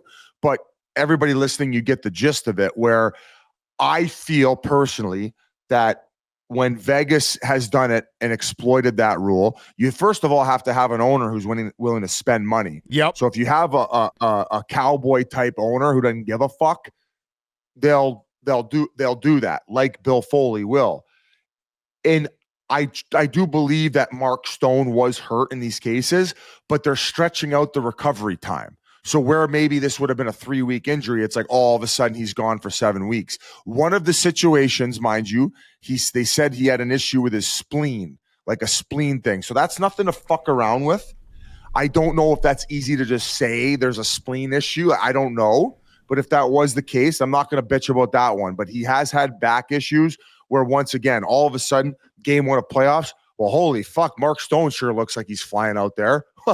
It's like a thoroughbred waiting to fucking pounce and out of the gate, right? So this is something this year where Florida also, and majority of cup teams do exploit, but Kachuk is playing hurt right now. Like, he is not 100%. So not only did he sit out, he's like, well, now we're playing for keeps. I'll play 50%. Right. So I'm not going to bitch about that rule that they're exploiting for the Panthers this year. I would more say they just have unbelievable players on these unbelievable contracts. Sam Bennett, they traded him for a 6th rounder. They essentially gave him away in Calgary. And once again, he makes $4 million. He scored 15 fucking goals in the playoffs. It's crazy. For $4 million. It's crazy. Yeah. Is it good ownership, good general manager, Willing to spend money. good organization, as you would say. Yeah. Yeah. So Tuesday night, we got a pretty important game, I would say, a must win for the Oilers. Are they in a chokehold right now? Is this series over? It's weird. This fucking Oilers team, like every time you think they're dead, it's like Jason Voorhees. They just come back, right? I personally believed, like, in my gut, that Florida's going to close out at home in 6 games. But Skinner's going to go back in. Boys, when I say I hated some of the lineup decisions they made in Edmonton, this Knobloch guy's done so many good things. He's pushed all the right buttons. But even before the game, I was like, why is this Kapanen coming out? He's going to go back in. Evander Kane has taken some stupid penalties, and all of a sudden at the start of the series, he's playing on the second line, scores a goal, being a factor, to now he's played the last 2 games on the fourth line. Right. Like, they need to call him in and say, Evander, you've played pretty shitty a couple of these games and you've had some horrible starts for us.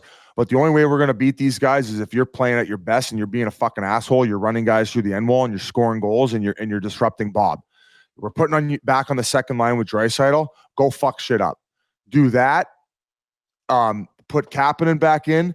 Put Klingberg, the defenseman, who's a better puck mover. Troy Stetcher has done an incredible job.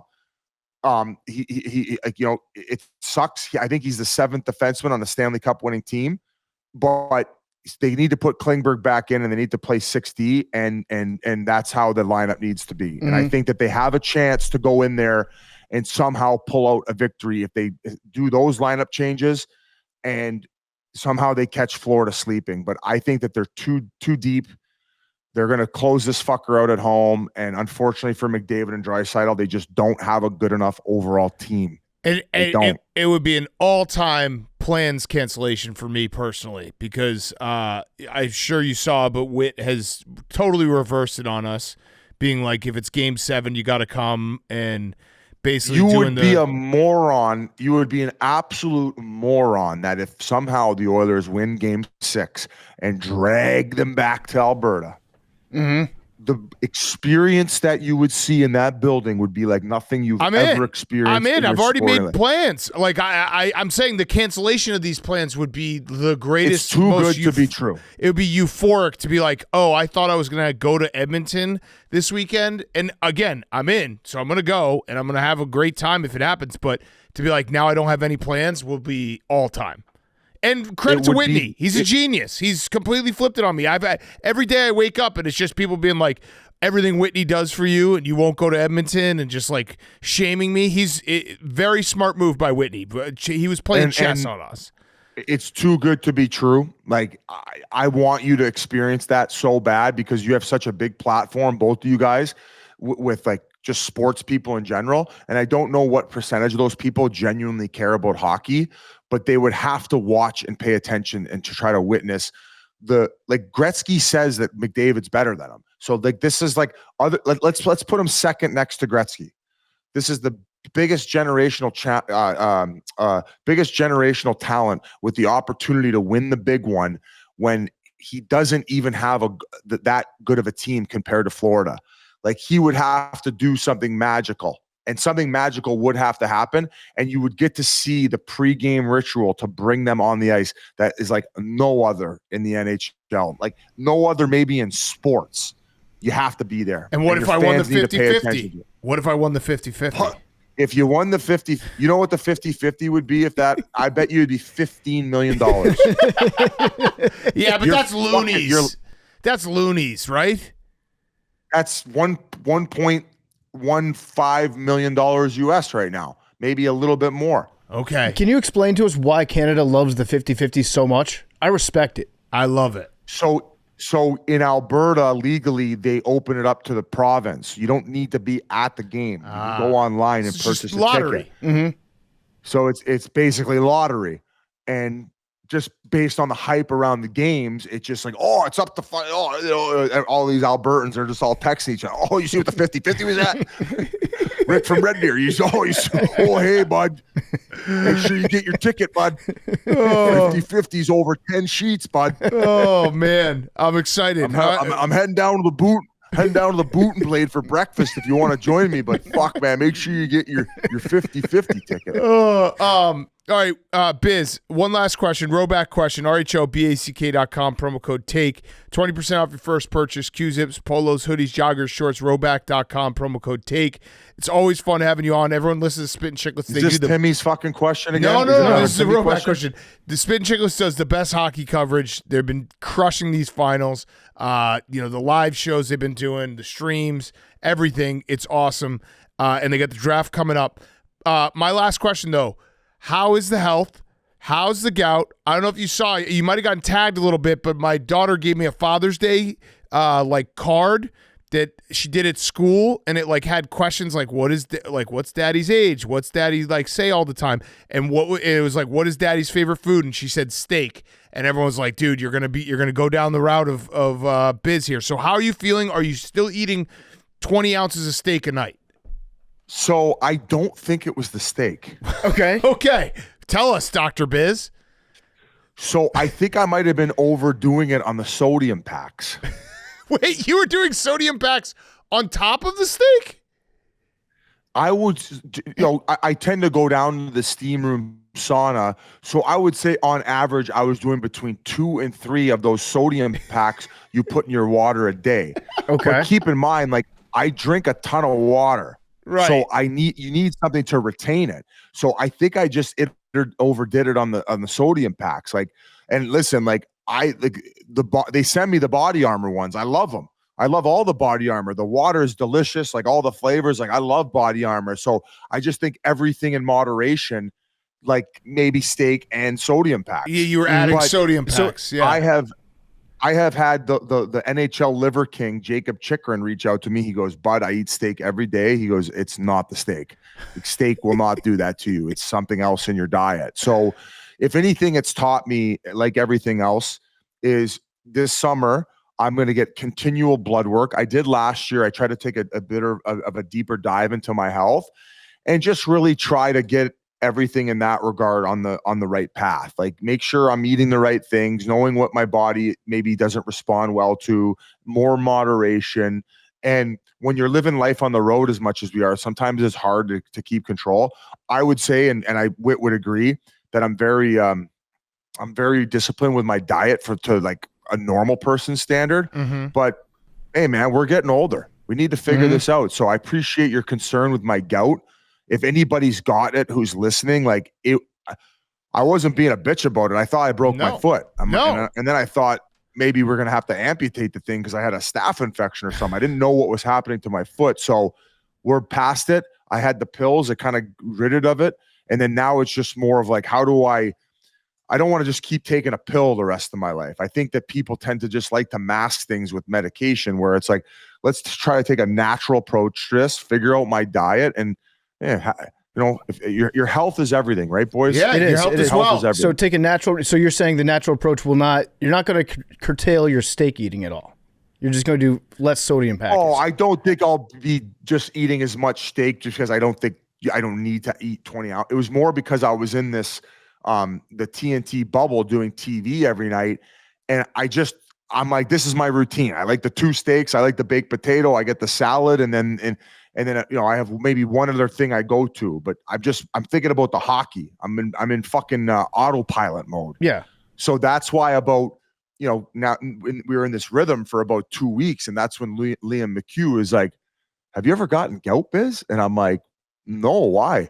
And he's like, "You're ripping 20 ounces of steak every night, and you're having a steak for dinner, a steak for dessert." So he thought maybe that would lead to it. Keep in mind, it might still be the steak, but I've had a couple steak advocates saying that it is not the steak. Steak John advocates. Butchergrass said it wasn't the steak. Yep. So I might have created a civil war here with the people listening where there's some carnivores who are like, don't blame the steak for your gout, man. Yeah, I think you just eat only steak from this point on and see if you get rid of gout that way. And Chikrin, you called him the NHL's Liver King. He doesn't use light bulbs anymore, right? Doesn't he have his house lit by just candles? I think his teammates are blowing it out of proportion. They like to tease him about it. Uh-huh. But I'll say, man, I had him in Arizona. Great kid. He's playing the best hockey of his career. He just signed an insane ticket. And he's the type of guy who what's your screen time a day, do you think? You guys are on 8 hours. Insane. Probably? I refuse to look, yeah. Insane. I bet you he's getting an hour max. He's not he's really living in tune with his body and the earth. And I feel like that's the happiest that anybody would actually be. These fucking phones must drive us up the fucking wall. It's facts. It's facts. All right, Biz, I might see you on Friday night. Thank you as always. You're the best. And we love watching you on TV. And everyone tune in to Spittin' Chicklets. Love you guys, man. That was awesome. I had a blast. Biz was brought to you by our great friends over at Simply Safe. You know that moment at night when you're locking up, turning off the lights, and you just want to feel completely safe before heading to bed? That's what Simply Safe gives me. I've been using it for a while. It's honestly changed how I think about my home security. It all started when my clothes got stolen right off my front step. I said never again. Most security systems only take action after someone breaks in. That's too late. Simply Safe's new Active Guard outdoor protection helps stop break-ins before they happen. They have AI-powered cameras and live monitoring agents that detect suspicious activity around your property. If someone's lurking, agents talk to them in real time, turn on spotlights, can call the police, proactively deterring crime before it starts. No contracts, no hidden fees. It was named Best Home Security System of 2025 by CNET. 4 million plus Americans trust Simply Safe. It's ranked number 1 in customer service by Newsweek and USA Today. The monitoring plans start around $1 a day. Plus, they have 60-day money-back guarantees. Visit simplysafe.com/PMT to claim 50% off a new system with a professional monitoring plan and get your first month free. That's simplysafe.com/PMT. simplysafe.com/PMT. There's no safe like Simply Safe. Biz was also brought to you by State Farm. In basketball, the great players don't just do it alone. They have teammates, coaches, and a solid support system behind them. It's kind of like insurance because, let's face it, a lot of us probably aren't great at doing that alone either. That's where State Farm comes in. State Farm is a teammate always ready to assist, to help you find the coverage that you need, to help you recover from the unexpected. From fender benders to storm damage or even just a question about your policy, State Farm is there to help provide and assist when you need it through the State Farm mobile app, a network of 19,000 local agents, and online at statefarm.com. So don't just go it alone. When you need help protecting what matters most, State Farm is there. State Farm with the assist. Coverage options are selected by the customer. Availability and eligibility vary by state. And now here's Smylie Kaufman. Okay, we now welcome on our good friend, very special guest, Smylie Kaufman. He is reporting live from Oakmont. He was on the call with NBC Sports, and he saw it all. A crazy, crazy Sunday. Finished the U.S. Open. We have a lot of questions. I think there's a lot of course questions, but I wanted to start with JJ Spaun with, an insane, insane round to start the turn. He started the day, 5 out of his first 6 holes were bogeys. How the hell did he, how did he do this? How did he do it? He was deader than dead. He looked so lost, and he comes back and in incredible fashion finishes under par and wins the U.S. Open. It kind of reminds me a little bit of the Cubs, when they that rain delay.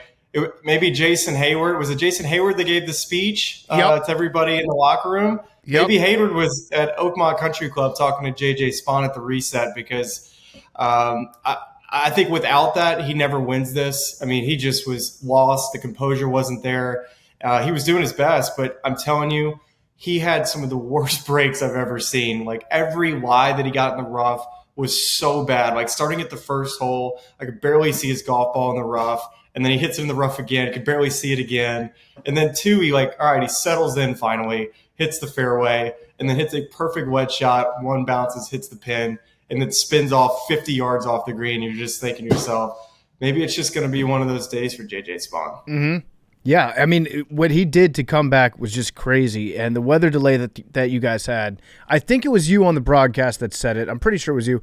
It was the biggest drops of rain that you've ever seen in your life. Is that true? The biggest drops? How big were these drops? I thought it was hail at one point. So I then kind of put my hand out to see, how big these drops really are. But just picture the raindrop emoji. That's kind of how big I could compare it to. I don't if that makes any sense at all. But they were big.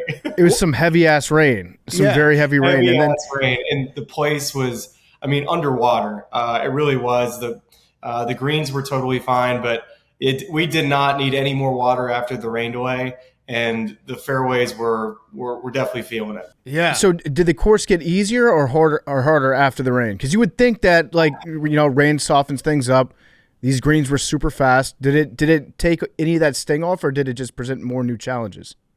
Well, it played longer, and the fairways made it to where, for the most part, the golf balls would remain with a lot of moisture on it. And so guys would really struggle to hit their distances. I saw plenty of players look like they hit good shots, and then they just aren't able to control their numbers like they normally do. And it really seemed to affect Sam Burns. I was in the group in front, obviously, with JJ and Victor. But every time I look back, it seemed like when he was hitting a shot, it seemed as if he was disgusted either with his lie or how it came off. And it's frustrating as a player because you practice to have a chance on the back nine of a Sunday.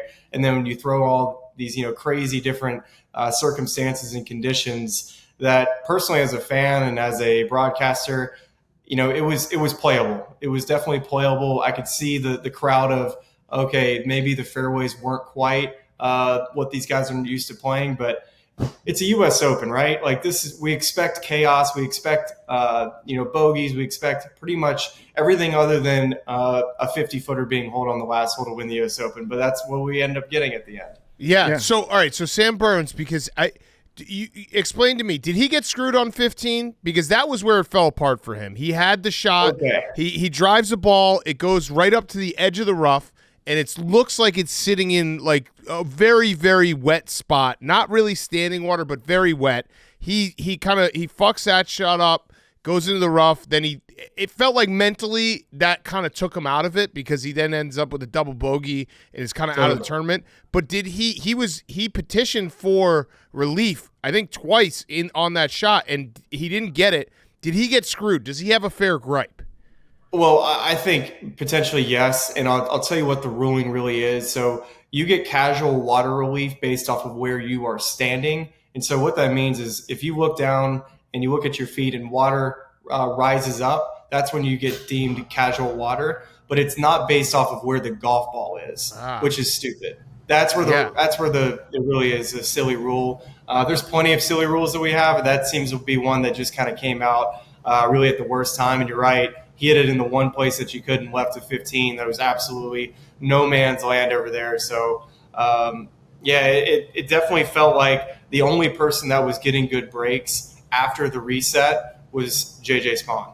Yeah, it did feel like the course got harder with the water just because it just like there was that moment where everyone was kind of going along and there was, pars and a couple bogeys, and then the rain comes.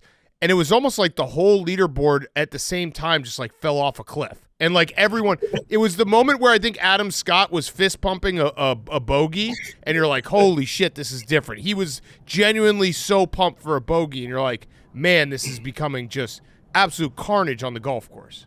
Like from my perspective, when Sam Burns made the birdie putt at 10, so I think go to maybe around 1 or 2 under par, and then immediately follows it up with a double at 11. That's at that point when I'm in the fairway with my guys at 12, and I'm thinking, holy crap, so many people are in this golf tournament. There were 5 guys around that same time tied at 1 over and in the lead, and really players that haven't been a part of the storyline yet, like Carlos Ortiz, Tyrrell Hatton, and all of a sudden like Robert McIntyre is apparently playing golf. And so you're trying to figure out, okay, you don't want to miss, these guys way up there that could potentially post and win this golf tournament because every single dude was leaking oil. And so JJ Spaun on the 12th hole, I was obviously with this group.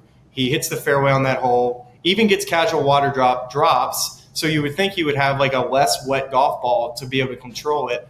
And he hits like this biggest like push, really one of the worst swings he made all week. But I think it was mainly the moisture on the golf ball and the golf club that pushed this golf ball way to the right. And from my vantage point, my eye, looking 200 yards away, it looked like it went into literally a wall of fescue. I was like, all right, JJ Spaun's done. Like, he's got no chance to win this golf tournament. So my mind goes to Victor Hovland, who at the time I thought was playing much, much better than JJ. And that's kind of how we were producing it anyways, is that we felt that Victor was probably going to be the guy to come out of that group if it was going to be somebody, because JJ was playing so poorly. And I get up to the golf ball of JJ Spaun, and there's fescue surrounding this big mound. And somehow JJ Spaun's ball was on the top of this mound with hardly any grass around it and a decent lie. And I'm thinking, this was finally the break that he needed. He had gotten so many bad breaks through the first 11 holes, gets a good break at 12, and honestly didn't hit that good of a wedge shot. I thought he really could have hit something inside of 10 feet. Hits it to like 40 feet short and makes the putt. And walking off that green, he kind of looks over at me and gives me a smile. And I was like, okay, JJ Spaun's back. He's officially back. Mm-hmm. And from there, pretty much, he striked it at 13. 14, I think he gets a really good break in the right rough. That could have been Adam Scott gets, absolutely screwed over in that bunker in the group behind him, but he gets a lucky lie in the rough to where he can actually play something up to the green where he could have had to pitch it back in the fairway, or the rough could have been so bad that, he would have potentially hit it anywhere. But he got a good enough lie there, and then he makes another long putt at 14, and I'm like, oh my God, JJ Spaun's going to win the golf tournament. So just insanity. It was crazy. And I think the guy that had the hardest time, at least mentally, was probably Hatton. I thought Hatton was he might come back in the middle of the night and try to burn the entire golf course down. He was so angry, which I like watching that type of golf. I know it sucks for the golfers, but for all of us out there that are not very good, it's nice to see the best in the world feel the exact same things that we feel on a day-to-day basis when you just want to destroy your clubs, burn the course down, say, fuck this, quit golf entirely. And when Hatton, was he caught up in the rough and the rough just got so wet that it was impossible to swing through? Is that what it was? Honestly, I have no idea because Hatton was out in front of me. I was really keeping tabs with the group behind me. But the one quote I'll give you with Tyrrell Hatton that he said this week, he said, for the most part, I'm always kind of a bit of a, struggles with his temper. He's very dramatic out on the golf course and anger issues, if you will. He said, for once every year, everybody shows up at the U.S. Open and everybody gets to feel and experience what I feel every single week. Yeah. So that was kind of the amazing quote from Tyrrell Hatton. Yeah. The U.S. Open, I don't want this every week. I don't want to watch golfers, celebrate bogeys every week, but it's fun that once a year we talk about it, rooting for the course. There's one time a year where the course is as difficult as possible and the guys have to just struggle. And it does feel like the mental game comes into play a lot more in these type of tournaments where you just know, because these guys are just, and you tell me if I'm wrong, these guys play all the time where they're conditioned to be all right, we're in the fairway, we're greens and regulation, we're hitting for birdies, and then it all flips where it's all right, a bogey is a good score, and to have to mentally get over that hurdle has to be a totally different challenge for them to deal with. Yeah, I mean, you guys are always doing, who's back of the week. Mm-hmm. Golf courses are back. Yeah, golf courses are back. For the game, all of this being talked about, just roll back the equipment, make the game harder for the pros. And this week, Oakmont won. And it had all the different, variables you can throw in there. You had rain, you had the crazy fast conditions, you had the firm conditions really that showed up on Friday. You had wind throughout, and then really a golf course that just showed out. Was it maybe too hard? Maybe, but I thought it was really fun for a U.S. Open, and I thought the guys at the top of the leaderboard heading into today proven that they were the players that were playing the best. Yeah. And guess what? All four of those guys who we thought were going to be the ones that were going to be, in that main group of guys who had a chance to win, well, none of them answered to the test today for the most part. And JJ Spaun was the only one to kind of reset and actually pull off some shots down the stretch. What is it that people I've seen that argument online being it's actually too hard. I saw someone tweet that was essentially this is Mickey Mouse because it's all luck when it's this hard. How is that possible? Again, it's not every week. It's once a year. You're going to play the hardest golf course, and the U.S. Open is going to put the toughest test. How can you possibly say, what does that mean that a golf course is too hard? Well, you would like for every, mishit of a tee shot to be penalized similar. So last year, for example, at Pinehurst, they had hardly any rough. It was all this sandy area with fescue that was kind of plotted throughout the sandy area to where you could, find a good lie. We saw Bryson DeChambeau catch breaks last year in that scenario. And at Oakmont, I would say the big difference is when you miss the fairway, for the most part, you were being punished. And very rarely did you come away with a decent lie to where you could get it to the green. So throughout the whole week, players knew that when they got it out of position, that they were going to be fighting to have a chance to make a par. So that's when it means having luck come into this. Yeah. I felt like JJ Spaun had some lucky-ish moments over the last 6 or 7 holes to give him an opportunity to not have to chip out back into the fairway to where he could actually advance something up to the green, where I think he had, two of those situations that happened. It happened at 12, it happened at 14, and then 15, he actually got a really good lie in the left rough to where I thought he could have pushed it up further, and he decided to lay it up and laid it up in the rough. I was like, what are we doing here? Like, this is like, it's yours right now, JJ. You're leading the golf tournament. He lays it up in the rough, and then he gets another decent lie to where he was 83 yards away from the hole in 15 in the right rough. And walking up, I couldn't even find the golf ball. I'm trying to locate it. And then he somehow has this like little downgrain patch that is in this like 5-inch rough. But I look at it, I'm like, he can get this on the green, where I thought he was going to have to leave it short. So he has that. And of course he makes bogey there. He pars 16, and then 17. You wouldn't believe how good this driver was that he hit. Like standing at near the tee box, this thing takes off, and I'm thinking, I think he may have just made a hole in one. That's how good it looked from my vantage point. Yeah, he played great on the back nine. And then one of the funniest parts was John Rahm finishes his round. I feel like it was 7 hours before the end of the tournament. Yeah. And he comes in at a +4, right, for the tournament. And then they're like, hey, you need to stick around because you might win this thing. And then Scotty ends up, was he +3 or +4? I forget. But then Scotty, he has to stick around the clubhouse too.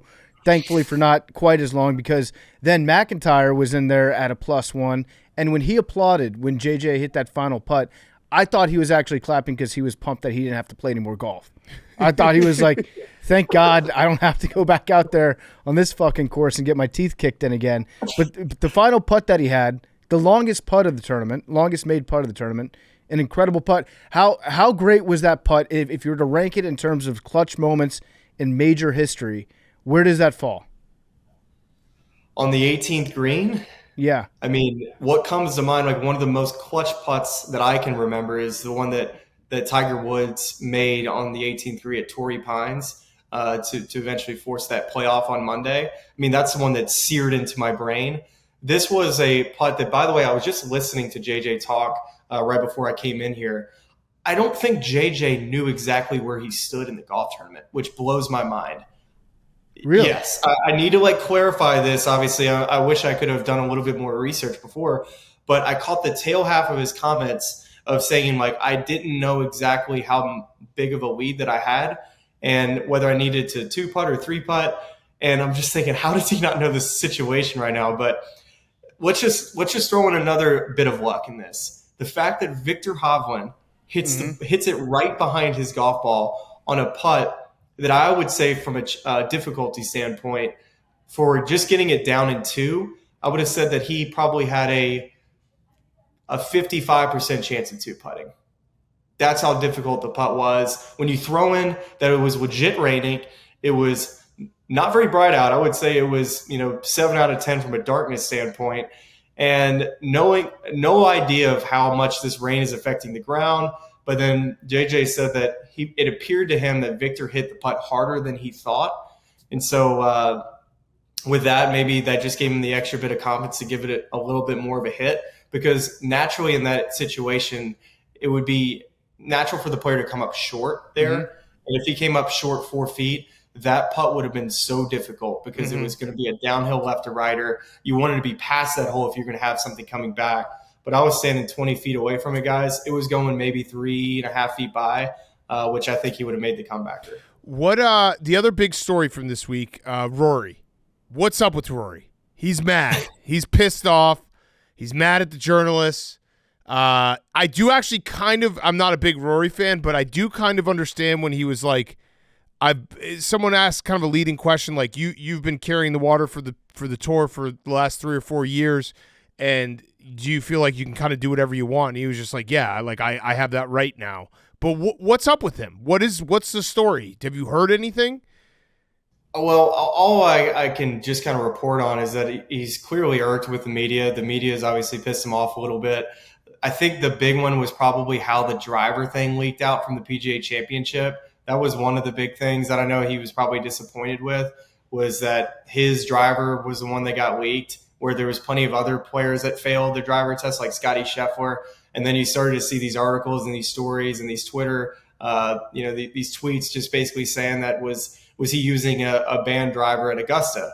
And of course, like that is totally unfair to Rory McIlroy to run any article about that. These are things that probably shouldn't have come out, but somehow got leaked. And I think that's one of the reasons that he's been upset. And I think the other too is that he climbed the mountain of winning at Augusta, winning the Grand Slam.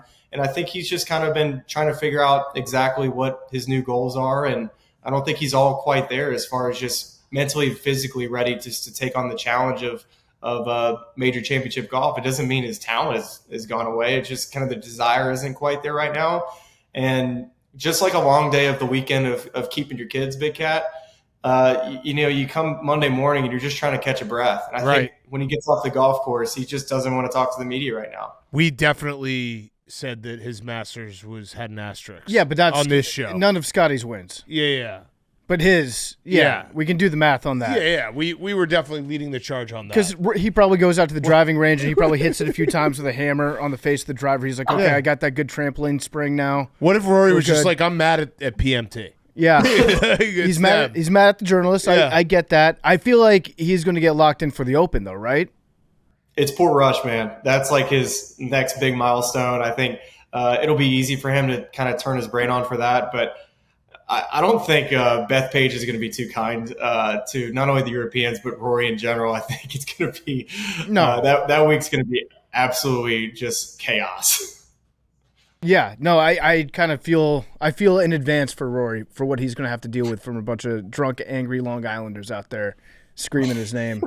It's going to be great. It's going to be great. I'm excited for it. Hey, can I go ahead. Yeah, go ahead. No, you go ahead. All I was going to say is that JJ Spaun just played his way onto the Ryder Cup team. Yeah, So I actually had a question about JJ Spaun because it's not – I mean, he obviously has been on tour for a while, but he hadn't won a major. What – like, was this on your radar as a guy who was next up that could win one? Because, like, Victor Hovland definitely is in that category. And then JJ Spaun kind of stole his moment there. But what's his story? Is he like someone who we can expect to go win a few of these? If you would ask me heading into the week who was the next guy to win a major championship, and when I eventually would have gotten to JJ Spaun, it would have took me a while. And that's mainly just because I just need to continue to see more from him, like continue to put himself in positions where he has a chance. You wanted to see if the Players' Championship was just an anomaly. Was that a week where he just played really well? Because he should have won Sony Open earlier this year in Hawaii. Cognizant, he also had a top 5. So he had a great start to the season. So you're just wondering, is this a season in which, he's like peaking? Like where's the peak in this? How good can JJ Spaun be? And I don't think anybody knew. I don't know if JJ Spaun even knew, but it's funny that I was at dinner on Wednesday night and I was there with a player and I asked him a question. I said, hey, who do you think the most underrated player right now on the PGA Tour is? And he thought about it a second. He said, I'm not sure if this is considered an underrated player because he's playing so well, but JJ Spaun. And I thought about it and I was like, you know what? You're exactly right, because he is a guy that just is so rock solid, has no weaknesses. And this week he got a hot putter, and that's been his like Achilles heel, was his short game, his putting. And I think he probably led in strokes gained putting on the week, which if you would have told me that heading into the week that JJ Spaun was going to be the best putter, I'd have said, well, JJ Spaun won the US Open. Yeah. Mm-hmm. Yeah. So I'm looking at a few outbursts. We had a lot of outbursts this week. From Rory, smashed one of the tee boxes. I don't know if I consider him a bad boy, though. He's more like sad boy of golf. Then we had an outburst, obviously, from Hatton. We know that he's got the temper. And then we had an outburst from Wyndham Clark, apparently, in the locker room. Did he destroy 2 lockers in the locker room? Allegedly what the picture looked like. I haven't seen the video. Maybe Netflix was in there. We could see it later whenever the next, whatever it's called, the full swing comes out. And we'll see that footage. But, yeah, I guess whether it's Wyndham or Rory, you got to or Hatton, you just got to keep your, eyes peeled when they hit a golf shot. You just got to, stay aware, honestly. Yeah, I didn't know that about Wyndham Clark. Does he have a reputation as being a hothead? I mean, I think we all are. If you play this game long enough, this game will just drive you crazy. I've had plenty of moments in my career. I walked off a golf course in Memphis with my shirt literally ripped in half So I can speak on this knowing that I myself was somebody who really struggled with failures. So I get it. It's the human element, but there's definitely a line as a professional that I think that a standard really that we're all held to. And I think Wyndham knows he's fallen short on it. Rory, of course, knows that he needs to probably act a little better too. And I, for one, don't ever mind throwing clubs, as long as the kids aren't around. If it's just the boys out there and I hit a terrible shot, I don't mind doing a little club toss. I don't think anybody minds it. But these guys are held to a pretty high standard. And the one, I guess, the T-Mobile one at the PGA Championship comes to mind, where the driver comes flying through. I think I talked to you guys about that the last time I came on. So, it's 2 times in a row we've been having the scoop on Rory and Wyndham with some emotion. Yeah. Do you think that the USGA, are they pumped about how this weekend went? Like, every golfer's pissed at them. They're all upset. You've got all these outbursts. The guys, acting like they're 20 handicappers out there. Is the USGA excited about how this went down? Are they like, job well done? I think that ending was awesome because U.S. Opens, PFT, like, for the most part, there's no like crowd pops. There's no roars. It's not like the Masters on the back nine where you just have those crazy moments, the big roars. Where's that roar coming from? Where is it on the course? And you on your couch know it's like, all right, I'm ready. At the U.S. Open, it's like 10-footer for par, 10-footer for par. And it's like nobody fist pumping and nobody really knows where they stood in this. But then at the end there, we get those big moments. We get that big moment at 18, the driver from JJ Spaun at 17. So we had a mix of just chaotic bad golf followed by like just insanely good golf at the end. So from USGA's perspective, they have to be elated, especially that it finished in prime time on Sunday night with crazy conditions on an iconic anchor site venue for the USGA. I would probably say it was a home run. And maybe the players will have different perspectives of that or of the conditions they played in. But us as a broadcaster and NBC, I'm happy that I get to fly out tomorrow morning. Yeah, it's funny that you mentioned the roar, because at one point you guys flashed back to the 2008 U.S. Open coverage, and I had it on in a different room. I didn't know when it was going to come back on, when the live play was going to happen, but I was in a different room and I heard a roar. I heard the crowd like going nuts, and I was like, "Oh, I don't have to worry. That's not this tournament. Nobody's making like huge putts in this tournament." I know that's still the flashback from 2008. Well, PFT, I mean, how many guys were just taking their annual Sunday snooze and they wake up and they're like, holy shit, Tiger Woods is in the tournament now. The amount of people that probably got confused waking up from a Sunday nap, there probably was more than one. I got an insanely stupid question. All right. So Oakmont, you say you got to hit the fairways. And we saw like Bryson, it was actually funny because I think there was that clip of Johnny Miller and Jack Nicklaus like laughing about Bryson trying to play Bryson ball, not making the cut, where it's like, hey, you got to hit the fairways. Is it like, could you hit the fairways if you take a little off your distance? Because these guys are so good. Was there anyone trying that where it's like, hey, I don't need to hit it 315. I don't need to hit it 330. I'm just going to try to hit it 270, but always hit the fairway. Is that possible at Oakmont, or am I completely making it seem simpler than it is? Well, there was just certain tee shots you just had to hit the fairway on. Like the first hole was such a difficult hole. Like one comes to mind. You had the 9th hole and the 15th hole. Those 3 holes, I could argue with you and say that, yes, like taking something off of anything to make sure you hit the fairway was so important, because when you missed the fairway, you pretty much were going to make a 5. Unless you got up and down from 110 yards. Right. So on those holes, yes, it would have been smart to find something they got in play.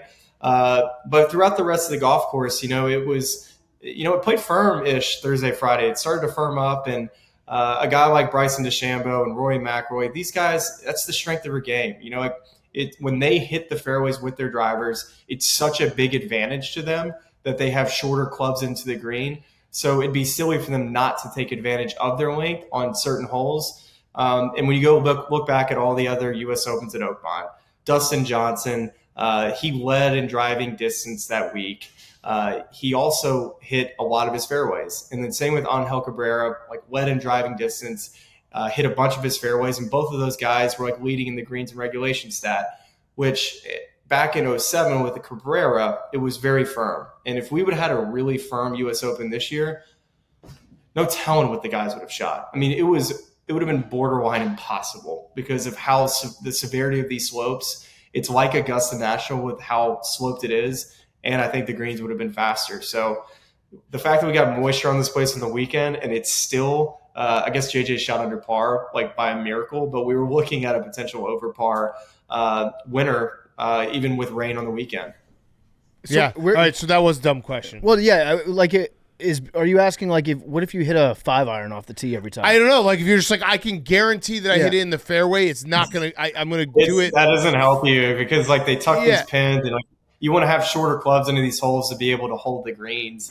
And remember, like Oakmont, it's so important to have uphill putts. And if you're gonna be hitting these long irons into the greens, especially with anything that's other than a back pin, like you're gonna be putting downhill just about every hole, which means you're gonna be having 6-footers for par all day. And that's just saying if you're able to hit the greens from far away. Yeah. I don't know. So for a second there, I thought I figured out Oakmont. But I was like, just hit it but maybe 220 just right down the middle every time. You'll be good. I was getting a sense that you were like just figured out golf in general and that you were just thinking about turning pro. You're like, I was. For a hot second, I was like, hold on a second. You just hit every fairway? I don't know if it was you or somebody else on the broadcast that said it's not even that much better to have an uphill putt because guys are so afraid of putting it past the hole and then leaving themselves a downhill putt that the course is just in your head. The greens are in your head that whole time.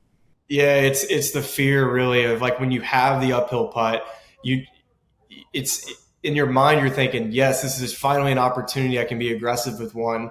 And then all you're thinking about when you're over it, probably from outside 15 feet, is, oh no, I cannot have the 4-footer coming back. So you constantly saw guys all week basically having the 3-footer up the hill because they didn't want the comebacker. Yeah, it's almost like you want to leave yourself a downhill putt for birdie, and then you pretty much guarantee yourself a par. Yeah, I mean, just think about JJ Spaun. Like the putts that he made at 12 and 14, downhill putts. Those were putts that he just needed to get started on line. It wasn't. He was, of course, focused on like getting it up around the hole, but he maybe hit that putt on 12. That was about a 40-foot putt. If you would have just done it, like if you're sitting in your office right there, he would have hit it like a 3-footer. Like that's how hard he hit the putt for a 40-foot putt. That's how downhill that putt is at 12. And then 14, similar from about 20 feet or so, he probably hit that about like a 4 to 5-footer. I mean, and really, I think in pressure moments, it's easier to hit downhill putts because you're focused more on just speed and line versus uphill putts, thinking about having to hit something. I've heard that said about many great players and many great analysts have always said that. And the putt I made in my PGA Tour win was a downhill putt. And I tend to agree that in big moments, I always seem to make the ones that were the downhill ones. Yeah. All right, Smylie, I got one last question for you. It's a rowback question. Thank you for doing this. Awesome. By the way, I think you have the video that's going viral of JJ Spaun's putt. Was that your video that you took? I have no idea. I haven't really gone on Twitter. I did put out a video, but I'm not sure if it's viral. Because you were standing there. You were standing there. Hank shaking his head. I was standing there. I got the tail end of it because after he made it, I knew Dan Hicks was going to have the call throughout the rest of that, so I wasn't going to come in again. So the only reason I would have come in again is if he would have had like a 4 or 5-footer. So after he made it, I got my phone out and took a video. That's awesome. Cool to have later. Yeah. All right. Rowback question. RHOBACK.com. Promo code TAKE. 20% off your first purchase. Q-zips, polos, hoodies, joggers, shorts. Rowback.com.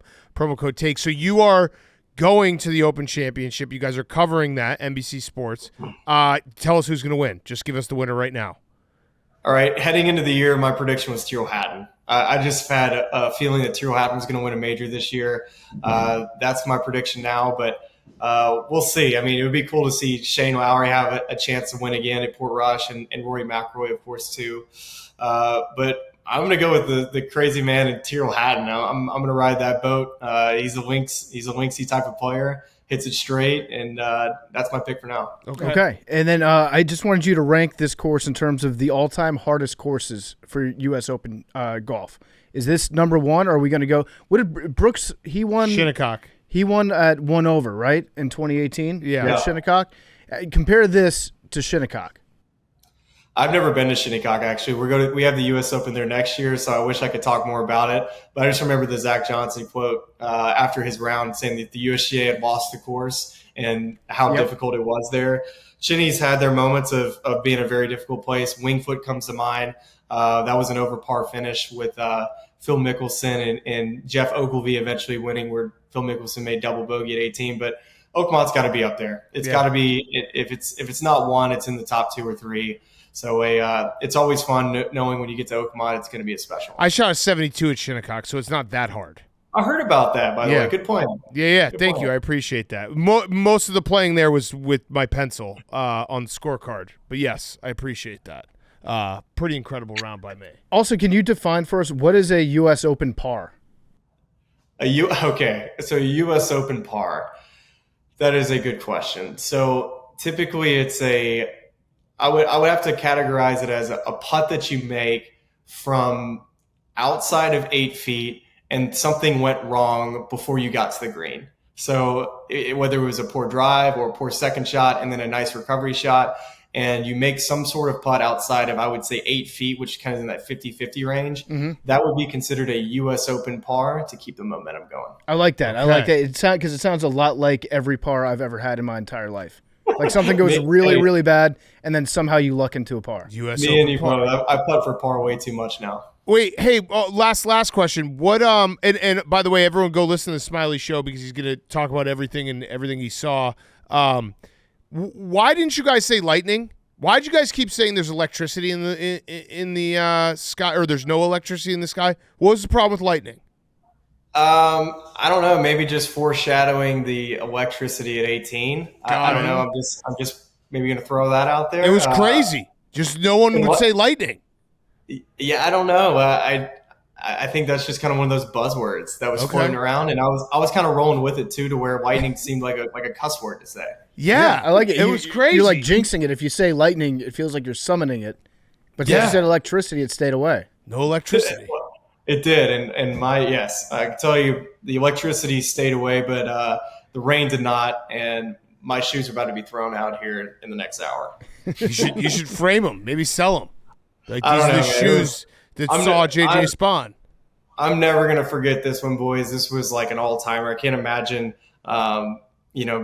just the feelings of winning that for JJ Spaun, and just that memory for me, just the crowd pop, the people in the stands jumping up, yelling.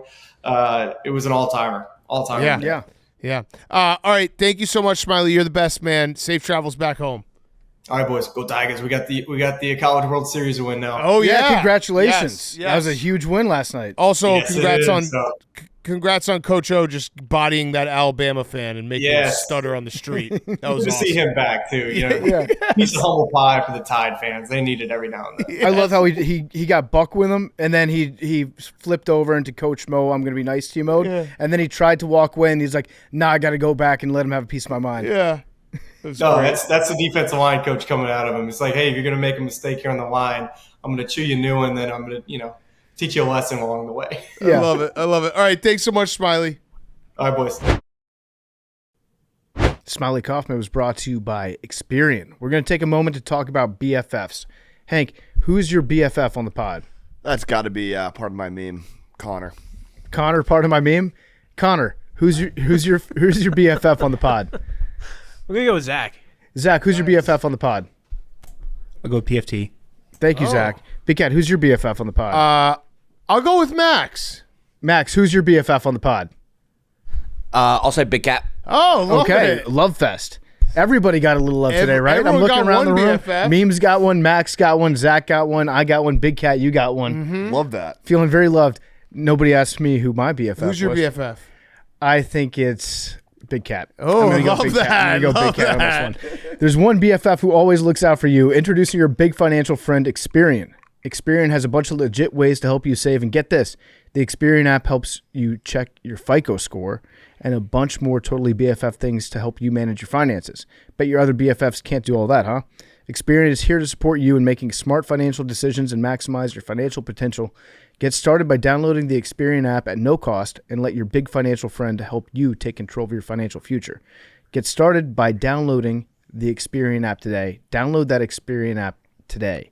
Smylie was also brought to you by Pardon My Cheesesteak and the new combo. Introducing the big one, brand new combo. It's called the big one. It's an original classic cheesesteak, your choice of our brownie bites or donut dippers, and a drink, all for a discounted price. Perfect for your game day meal or late night eats. Pardon My Cheesesteak offers a wide variety of cheesesteaks, loaded fries, and popular desserts, all delivered right to your door. Check them out right now. If you go to pardonmycheesesteak.com and use code PMC20, you get 20% off. Pardonmycheesesteak.com, code PMC20, get 20% off, and try the new combo. You get the cheesesteak, brownie bites or donut dippers, and a drink, the big one, all for a discounted price. Okay, let's wrap up the show. I found it. Should we get Max angry real quick? Let's piss Max off. Okay, this is from Adam Best, Arrowhead Adam. Wait, was Adam C. Best? No, Adam Best. Okay, you remember that guy? Yes, I do remember that guy. Wait, was he the... He got upset when Chaps did the blog about wanting to fuck a pumpkin. Oh, that's right. That's right. I couldn't remember if he was the guy or who the other guy who... Men who work in sports need to speak out against Barstool. They are a disgusting outlet nobody should take seriously, let alone ESPN. And that was when he wanted to fuck a pumpkin? Yeah. Who's the guy who had the website that hated Barstool, and then he was like, all right, like July, time for a 2-month break. Oh, yeah. Jamie.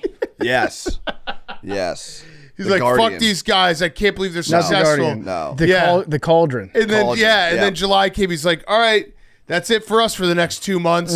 It's like, wait, what? Took a 2-month hiatus. Beyond from the reproach. internet. Jamie O'Grady. Well, beyond reproach. Yep. Yes, beyond reproach. Okay, Adam Best, Arrowhead Adam. How many QBs would have won the Super Bowl with that loaded Eagles roster? All of them. 17 possibilities other than Hurts. Sounds right. He put them in categories for us. Okay. Pretty easily, Mahomes, Allen, Jackson, Burrow. Very likely, Daniels, Stafford, Herbert, Stroud, Dak, Jordan Love, Geno Smith, Brock Purdy. Decent shot, Goff, Baker, Kyler, Trevor Lawrence, Tua.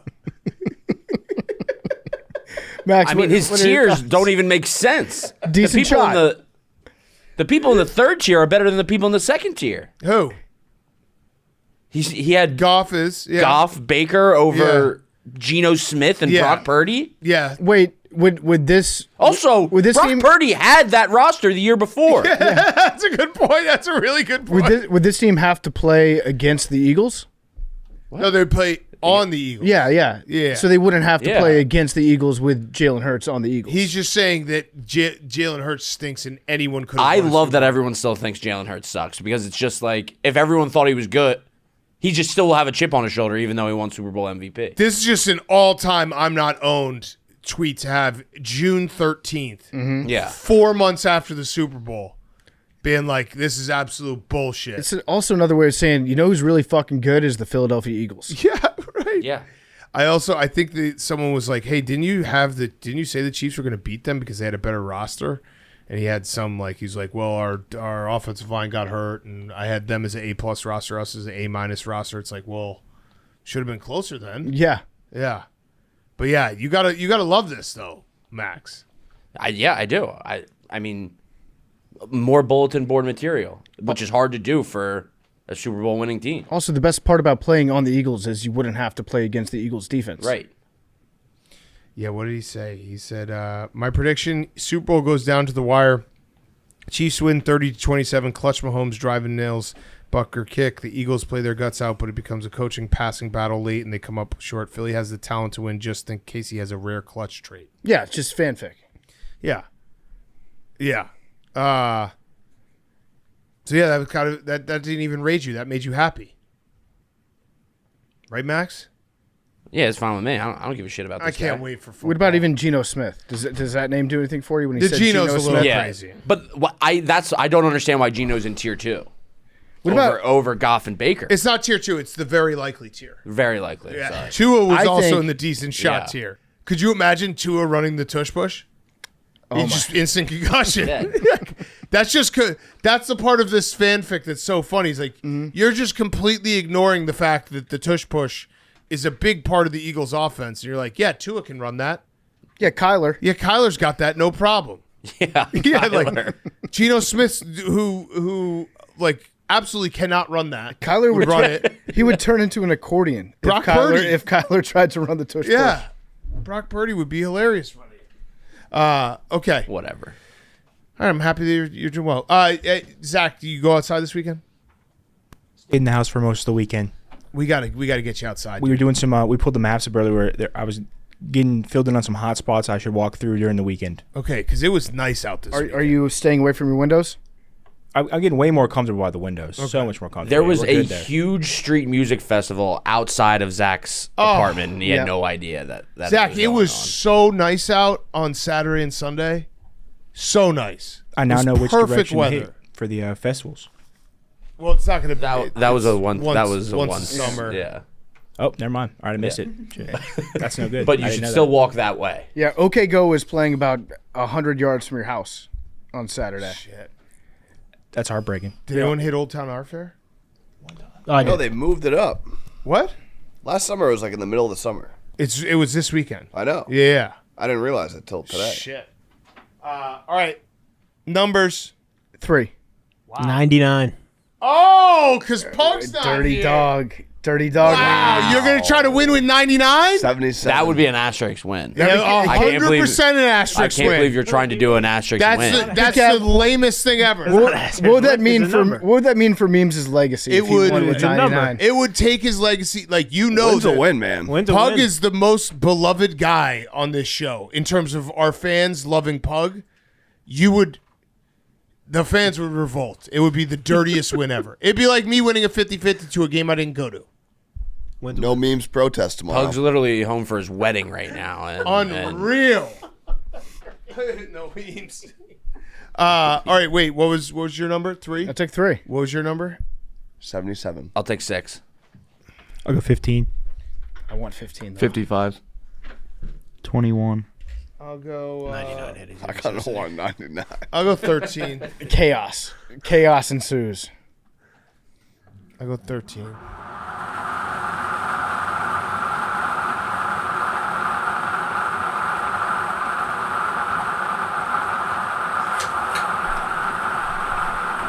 Give it to me. 9. I mean, that's clearly a 9, dude. Oh. That would have been awesome. Are you going to do... Let's do one more official. Numbers. 3.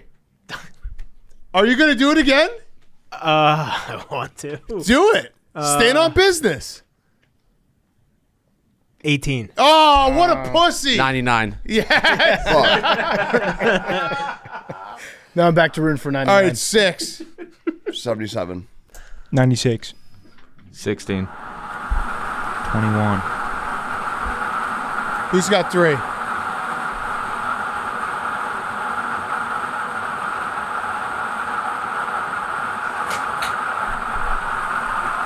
$52. Ooh. 52. Wow, memes. You couldn't hold it for one extra one? Next time. You had the next time. But it didn't hit. You got to save it. Love you guys. It's like a power up. Jack, say it back. Love you too.